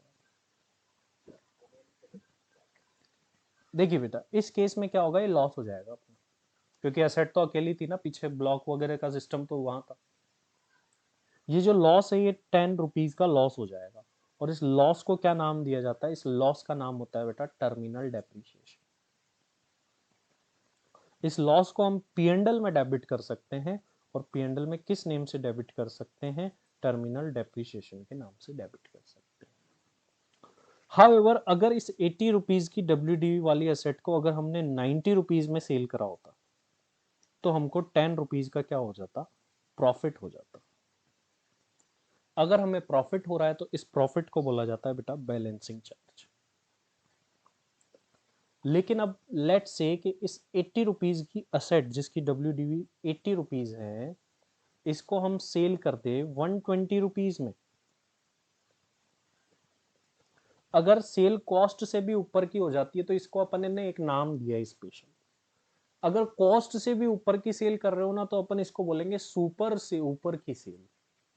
सुपर से ऊपर की सेल होती है तो होता क्या है, देखो सुपर से ऊपर की सेल में सुपर तक का जो बेनिफिट है वो पीजीबीपी में जाएगा, उससे ऊपर का जो बेनिफिट है वो कैपिटल गेन में जाएगा। सुपर मतलब यहां पर कॉस्ट है, super equals to cost. Super से ऊपर की सेल मतलब कॉस्ट से भी ऊपर की sale. Benefit up to super P and L में जाएगा बैलेंसिंग चार्ज के नाम। उससे ऊपर का कैपिटल गेन में जाएगा शॉर्ट टर्म कैपिटल गेन। तो यहां पर देखिए बेनिफिट हुआ कितना, बेनिफिट हुआ सर 40 रुपीज का। 40 रुपीज इज टोटल बेनिफिट। हमें क्या करना है, कॉस्ट तक का बेनिफिट। कॉस्ट कितनी है, 100 रुपीज। बट डब्ल्यूडीवी से कॉस्ट तक कितना बेनिफिट हुआ, 20 रुपीज का। ये 20 रुपीज का बेनिफिट जो है वो तो जाएगा पीएनडल में बैलेंसिंग चार्ज के नाम से। और उससे ऊपर का प्रॉफिट, कॉस्ट से ऊपर कितना भाई, कॉस्ट 100 थी, उससे ऊपर 120 में सेल हुआ है तो 20 रुपीज का प्रॉफिट जो है वो जाएगा शॉर्ट टर्म कैपिटल गेन के अंदर। ये 3 केसेस है। अगर हम कम में बेचेंगे तो जो लॉस है वो टर्मिनल डेप्रिसिएशन, ज्यादा में बेच रहे हैं लेकिन कॉस्ट से तो कम ही है तो बैलेंस जो बेनिफिट होगा वो बैलेंसिंग चार्ज पीएनडल में क्रेडिट। और अगर हमने कॉस्ट से भी ऊपर बेच दिया तो सुपर तक का बेनिफिट तो बैलेंसिंग चार्ज पीएनडल में क्रेडिट, उससे ऊपर का benefit short term capital gain कहलाएगा। बताइए बेटा क्लियर है कि नहीं, यस और नो, ये कंसेप्ट क्लियर है? Okay, just wait a minute बेटा।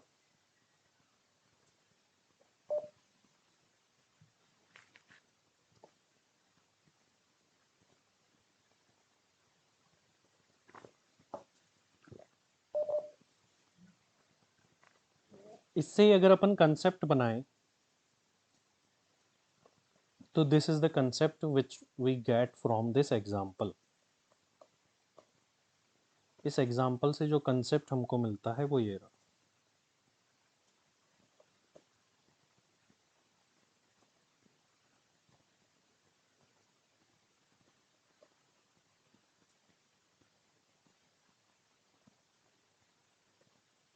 आइए इसको रीड करते हैं बेटा एग्जाम्पल।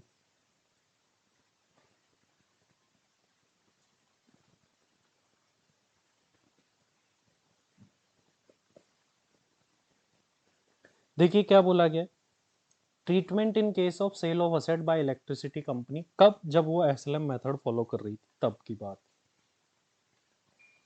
केसेस अलग अलग है यहाँ पर।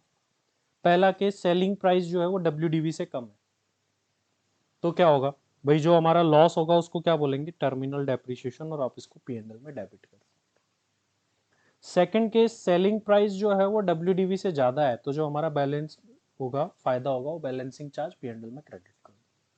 सेलिंग प्राइस कॉस्ट से भी ज्यादा है, तो सुपर तक का प्रॉफिट तो जाएगा पीएनएल के क्रेडिट में बैलेंसिंग चार्ज के नाम से, उससे ऊपर का प्रॉफिट जाएगा कैपिटल गेन के अंदर। तो देखो पीएनएल में क्रेडिट करेंगे सुपर तक का प्रॉफिट, मतलब कॉस्ट माइनस डब्ल्यूडीवी,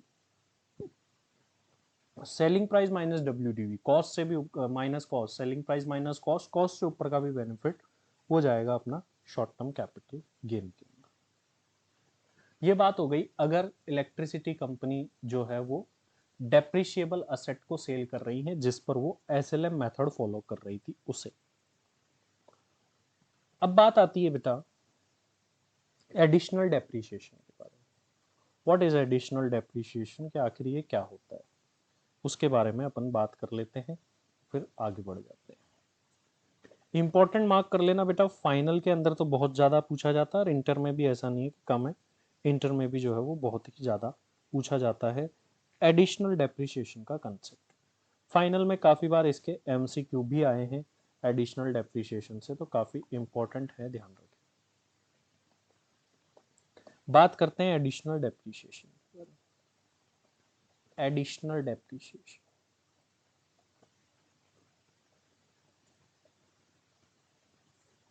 क्या होता है? एडिशनल डेप्रिसिएशन, देखिए बेटा एडिशनल से नाम से ही पता चल रहा है ये जो डेप्रिसिएशन है वो एक्स्ट्रा डेप्रिसिएशन है अपार्ट फ्रॉम नॉर्मल डेप्रिसिएशन।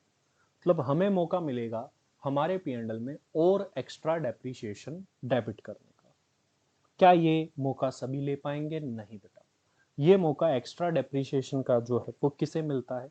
ऐसे एसएससी को मिलता है जो कि मैन्युफैक्चरिंग में लगा हो किसी आर्टिकल या थिंग की, उसको ये मौका मिलेगा। या फिर वो इलेक्ट्रिसिटी के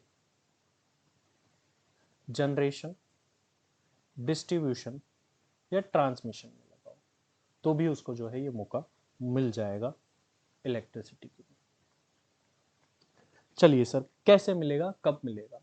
उसे ये मौका, ये एडिशनल डेप्रिसिएशन तभी मिलेगा जब वो न्यू प्लांट एंड मशीनरी खरीदता है। न्यू प्लांट एंड मशीनरी अगर वो खरीदता है तो उसको ये मौका जो है वो मिलेगा कि वो एडिशनल डेप्रिसिएशन डेबिट कर पाए पीएनएल। नए प्लांट एंड मशीनरी पर असेसी 20% की रेट से एडिशनल डेप्रिसिएशन क्लेम कर सकता है।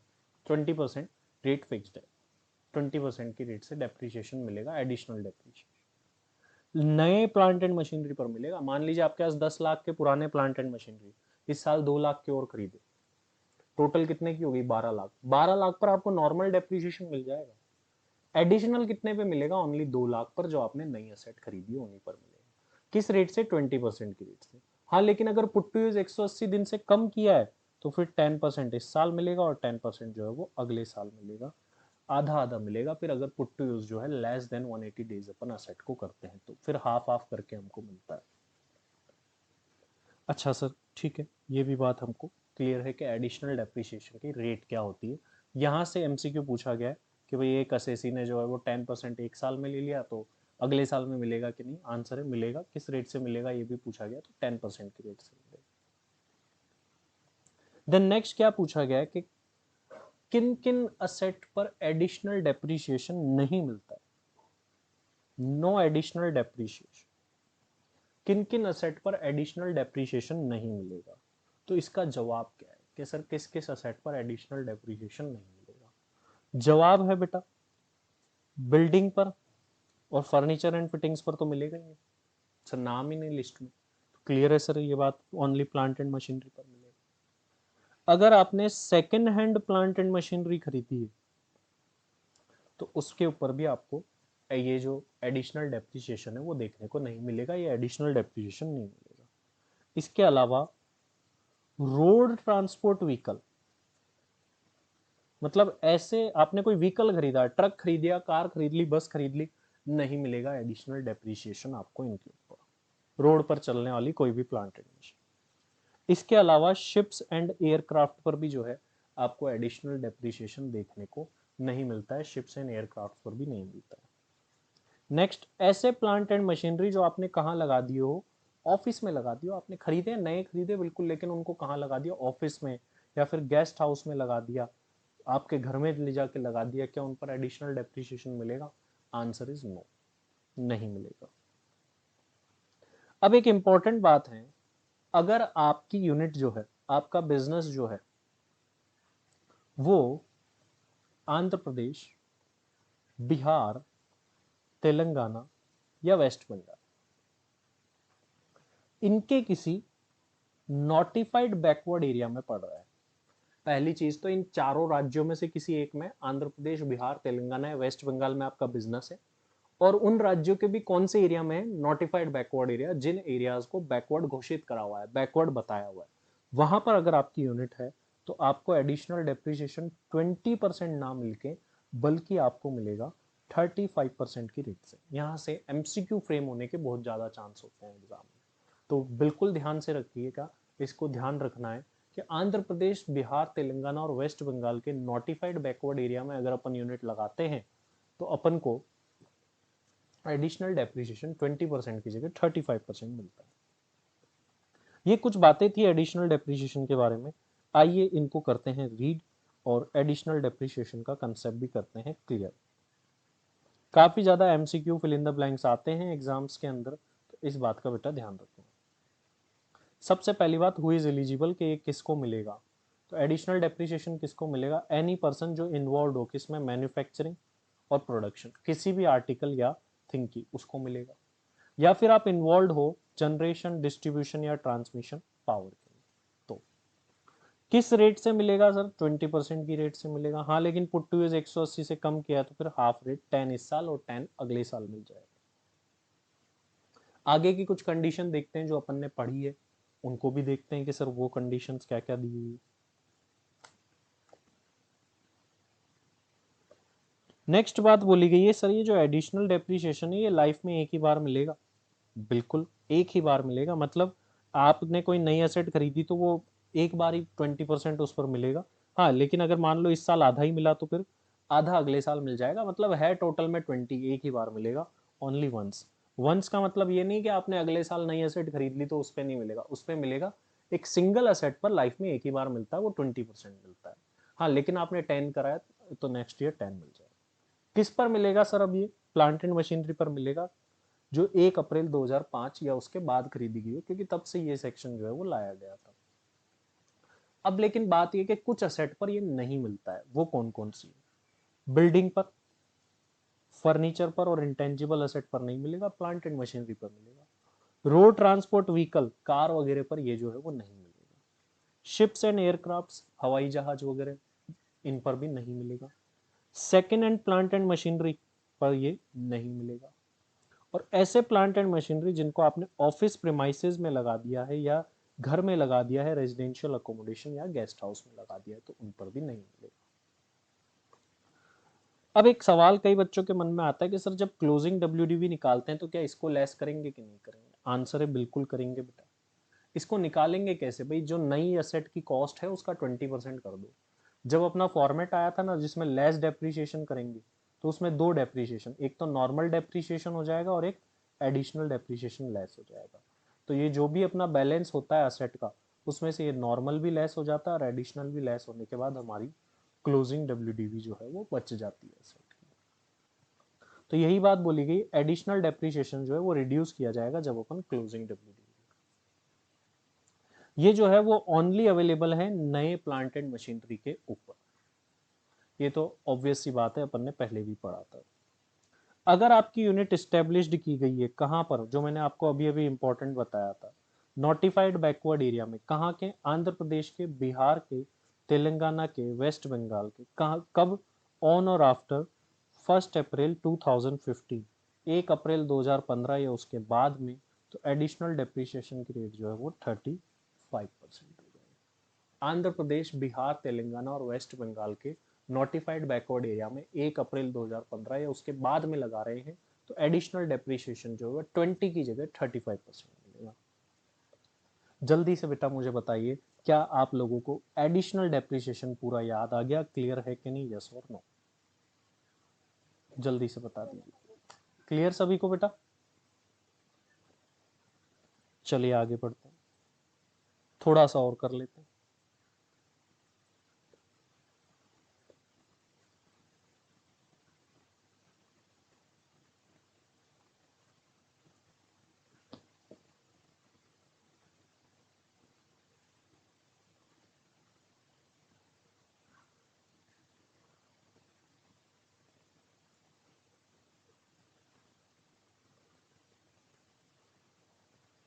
चलिए यहां आ जाते हैं बेटा, ये कुछ और नोट है छोटे मोटे।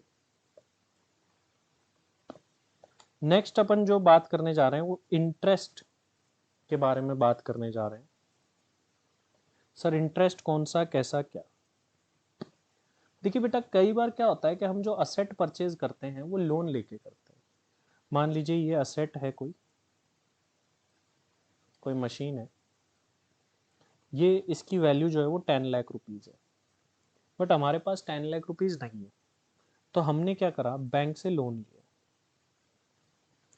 बैंक से लोन लिया 10 लाख रुपीज का, देन हमने इस मशीन को परचेज कर लिया, लेकिन पुट टू यूज नहीं करा। ये जो लोन है असेट परचेज हो गई थी 1/4/2020 को, बट पुट टू यूज जो है वो हुआ 1 अक्टूबर 2020 को। इस डेट से इस डेट तक भी हम क्या दे रहे थे, इंटरेस्ट दे रहे थे, और इस डेट के बाद भी हम क्या देते रहेंगे, इंटरेस्ट देते रहेंगे। कंसेप्ट में आपको ये बताना चाह रहा हूं शॉर्ट में, कि पुट टू यूज की डेट से पहले पहले तक, पुट टू यूज की डेट से पहले पहले तक अगर हमने कोई इंटरेस्ट का पेमेंट किया है, तो वो इंटरेस्ट का पेमेंट जो है वो असेट की कॉस्ट का जो है वो पार्ट बनेगा। मान लीजिए इस टाइम पीरियड में हमने 50,000 का डेप्रीशिएशन दे दिया था, इंटरेस्ट दे दिया था, तो इस असेट की कॉस्ट 10 लाख प्लस 50,000, आप डेप्रीशिएशन कितने पर लोगे, 10,50,000 पर लोगे। ये कब बात है, पुट टू यूज से पहले का इंटरेस्ट जो है वो कैपिटलाइज होगा असेट की कॉस्ट में। पुट टू यूज से पहले का जो इंटरेस्ट है वो असेट की कॉस्ट में कैपिटलाइज होगा। इस टाइम पीरियड के बाद में अगर हम कोई इंटरेस्ट पे करते हैं तो उस इंटरेस्ट को तो हम नॉर्मली डेबिट कर सकते हैं पी&एल के अंदर। ये सिंपल सी बात थी सर, इंटरेस्ट से रिलेटेड। आओ इसको पढ़ लेते हैं। Interest, interest up to the date of put to use of asset, put to use तक का इंटरेस्ट। क्या करना है, ऐड करना है कॉस्ट ऑफ असेट में, असेट की कॉस्ट बढ़ जाएगी इससे और उस पर डेप्रिसिएशन ले लेंगे। हाँ लेकिन इंटरेस्ट है पुट टू यूज के बाद का, तो क्या होगा, वो डेबिट करेंगे सर किसमें, पी&एल में। अब बात आती है अगले कंसेप्ट की, बड़ा आसान सा है, अमालगमेशन और डीमर्जर के केस में क्या करें। आप इंटर पढ़ के आ चुके हैं तो आपको अमालगमेशन डीमर्जर के बारे में तो पता होगा ही, तो वो बताने की जरूरत नहीं है। यहाँ पर दो कंपनी मिलके एक नई कंपनी बनाते हैं, अमालगमेशन है, और एक कंपनी दूसरी में मर्ज हो रही है, merger is also considered as amalgamation over here. और भाई एक कंपनी दूसरी से अलग हो गई तो उसको क्या बोलते हैं, डीमर्जर बोलते हैं। तो सर अमालगमेशन डीमर्जर के केस में, अमालगमेशन एंड डीमर्जर के केस में क्या इम्पैक्ट आएगा डेप्रिसिएशन के ऊपर, हमें क्या करना चाहिए? बड़ा बड़ा सिंपल सा है। अगर क्वेश्चन में किसी कंपनी का अमालगमेशन या डीमर्जर हो रखा है तो आपको क्या करना है? पहले तो इग्नोर कर देना है कि ऐसा कुछ हुआ भी था क्या। अमालगमेशन डीमर्जर को इग्नोर कर दो। हमें क्या करना है? नॉर्मल डेप्रिसिएशन कैलकुलेट करना है। नॉर्मल जो भी डेप्रिसिएशन बन रहा है वो कैलकुलेट करो, इग्नोरिंग अमालगमेशन डीमर्जर। जब ये नॉर्मली आप डेप्रिसिएशन कैलकुलेट कर लो तो इस डेप्रिसिएशन को आपको दोनों कंपनीज के बीच में टाइम रेशियो में बांट देना होता है।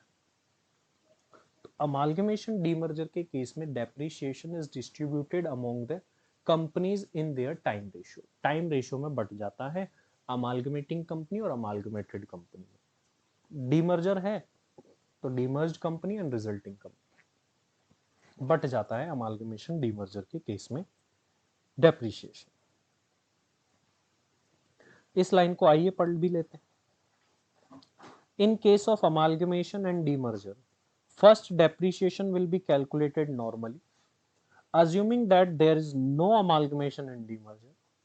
Once depreciation is calculated, then it will be then distributed among the companies in their time ratio. Time ratio में बांट देंगे। बताइए बेटा दोनों कंसेप्ट क्लियर हुए कि नहीं? यस और नो जल्दी से मुझे कंफर्म करिए बेटा। बताइए बेटा यस और नो बोल के बताओ मुझे। क्लियर है? चलिए बेटा,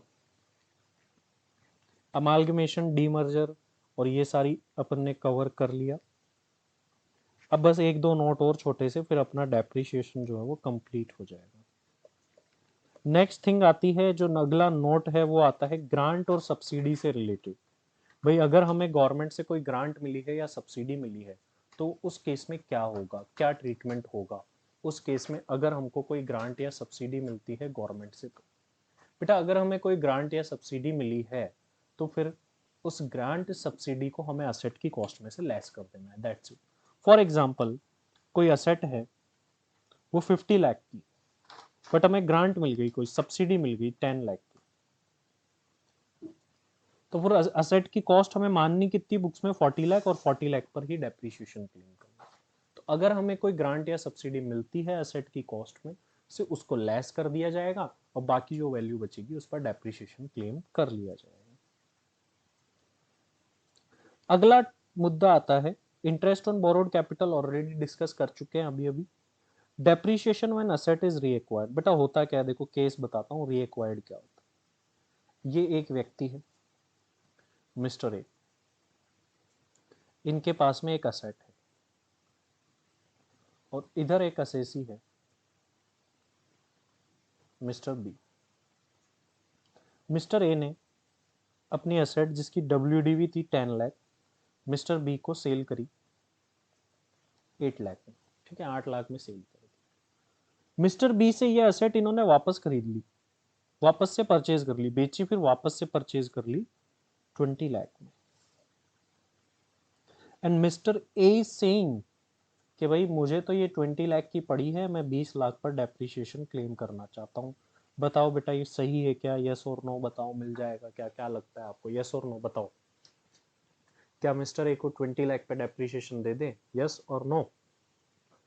क्या कहता है आपका कॉमन सेंस बेटा? कुछ कहता भी है कि नहीं?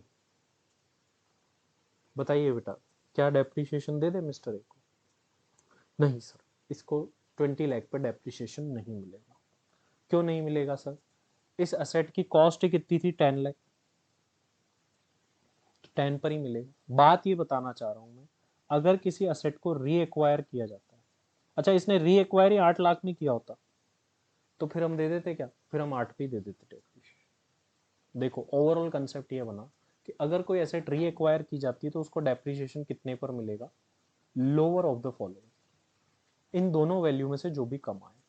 दोनों वैल्यू में से कम क्या? पहली तो डब्ल्यूडीवी, कब की? सेल के टाइम की। सेकंड चीज री एक्विजिशन कॉस्ट, जितने में आपने खरीदा है वो। जैसे री एक्विजिशन यहाँ पर पहला केस बात करें तो डब्ल्यूडीवी थी 10, री एक्विजिशन कॉस्ट थी 20, दोनों में से कम क्या है? 10, 10 पर मिलेगा। सेकंड केस की बात करें तो डब्ल्यूडीवी थी 10 और री एक्विजिशन कॉस्ट थी 8, दोनों में से कम क्या है? 8, तो 8 पर मिलेगी। बताइए बेटा क्लियर है कि नहीं बात? यस और नो? जल्दी जवाब दिया करो बेटा ताकि फिर अपन आगे बढ़ पाए। कोई डाउट है तो पूछा करो बेटा। कि सर ये कोई चीज नहीं आई, समझ नहीं आई, डाउट है, जरूर से पूछना चाहिए आपको। अब एक लास्ट कंसेप्ट रह गया, उसके बाद में जो है अपना डेप्रिसिएशन वाला कंटेंट जो है खत्म हो जाएगा। Treatment in case of foreign exchange fluctuations. उस केस में अपन क्या करें, अगर हमने असेट को खरीदा ही फॉरेन एक्सचेंज में था, फॉरेन करेंसी में खरीदा था। यहां एक एग्जांपल ले रहा हूं बेटा।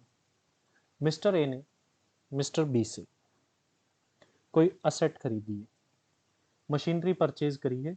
कितने में परचेज करी? $1,00,000 में इन्होंने परचेज करी है। और डील ये हुई है कि आफ्टर 2 मंथ जो है वो मिस्टर ए मिस्टर बी को $1,00,000 दे देंगे। जिस दिन ये मशीनरी परचेज करी गई उस दिन $1 की रेट जो थी वो 70 रुपीज थी। अकॉर्डिंगली रुपीज में कन्वर्ट करके देखेंगे, भाई मिस्टर ए तो इंडिया के हैं, तो $1 इंटू 70 रुपीज मिस्टर ए की बुक्स में उन्होंने 70 लाख से इस असेट को बताया। लेकिन पेमेंट तो आज हुआ नहीं। पेमेंट तो कब होगा? 2 महीने बाद। तो 2 महीने बाद दो सिचुएशन अराइज हो सकती है। हो सकता है $1 की रेट कम हो जाए और हो सकता है $1 की रेट जो है वो बढ़ जाए। अगर कम हो गई, $1 में हमने तो 70 पे बुक करा था, हमको तो 68 ही देने पड़े। भाई हमने तो सोचा था 70 लाख देने पड़ेंगे, बट हमको तो 68 पे कन्वर्ट हो गया, तो हमें तो कितने देने पड़े? 68 लाख ही देने। अगर एक्सचेंज रेट कम हो जाती है तो जितने से कम हुई वो अपना क्या हो जाता है? बेनिफिट हो जाता है। कैसे बेनिफिट होता है सर, क्या होता है बताओ।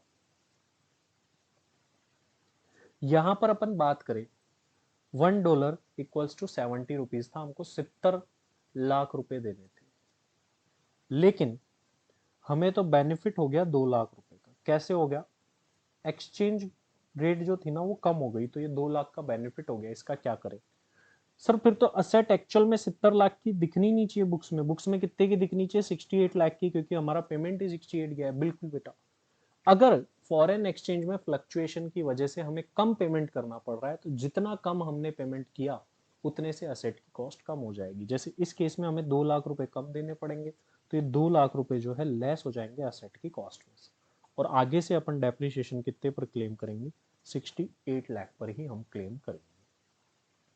वहीं अगर एक्सचेंज रेट 72 हो जाए, हमने तो 70 लाख पर बुक कर रखा था, 72 हो गई, हमको तो कितने देने पड़ेंगे? 72 लाख रुपए देने पड़ेंगे। हमें 2 लाख रुपए एक्स्ट्रा देने पड़ जाएंगे। अगर फॉरेन एक्सचेंज फ्लक्चुएशन की वजह से हमें एक्स्ट्रा पेमेंट करना पड़ रहा है, तो ये अपना लॉस होता है। इस लॉस का क्या ट्रीटमेंट करना है? हमें एसेट की कॉस्ट में ऐड कर देना है। तो फॉरेन एक्सचेंज फ्लक्चुएशन की वजह से बेनिफिट हो रहा है तो असेट की कॉस्ट में से लेस कर दो, लॉस हो रहा है तो असेट की कॉस्ट में ऐड कर दो। मतलब प्रॉफिट और लॉस दोनों असेट की कॉस्ट में ही एडजस्ट किए जाएंगे। ये बात बेटा यहाँ पर निकल करके आती है। बताइए बेटा, आपको ये बात क्लियर है कि नहीं? फॉरेन एक्सचेंज फ्लक्चुएशन, जल्दी से बताइए बेटा, यस और नो। चलिए बेटा, तो अपना जो है अभी डेप्रीशिएशन का कंटेंट जो है वो पूरा हो चुका है। नेक्स्ट क्लास में 32 AD एंड देन 33 की सीरीज जो है अपन स्टार्ट करेंगे बेटा। ये नोट्स के लिए आप मुझे एक बार मैसेज कर दो, पीजीवीपी नोट्स, मैं आपको इसकी पीडीएफ दे देता हूँ। आज के लिए इतना ही। Thank you very much. Bye bye. Take care बेटा। तो बेटा एंड कर दे मीटिंग। ओके बेटा, बाय बाय।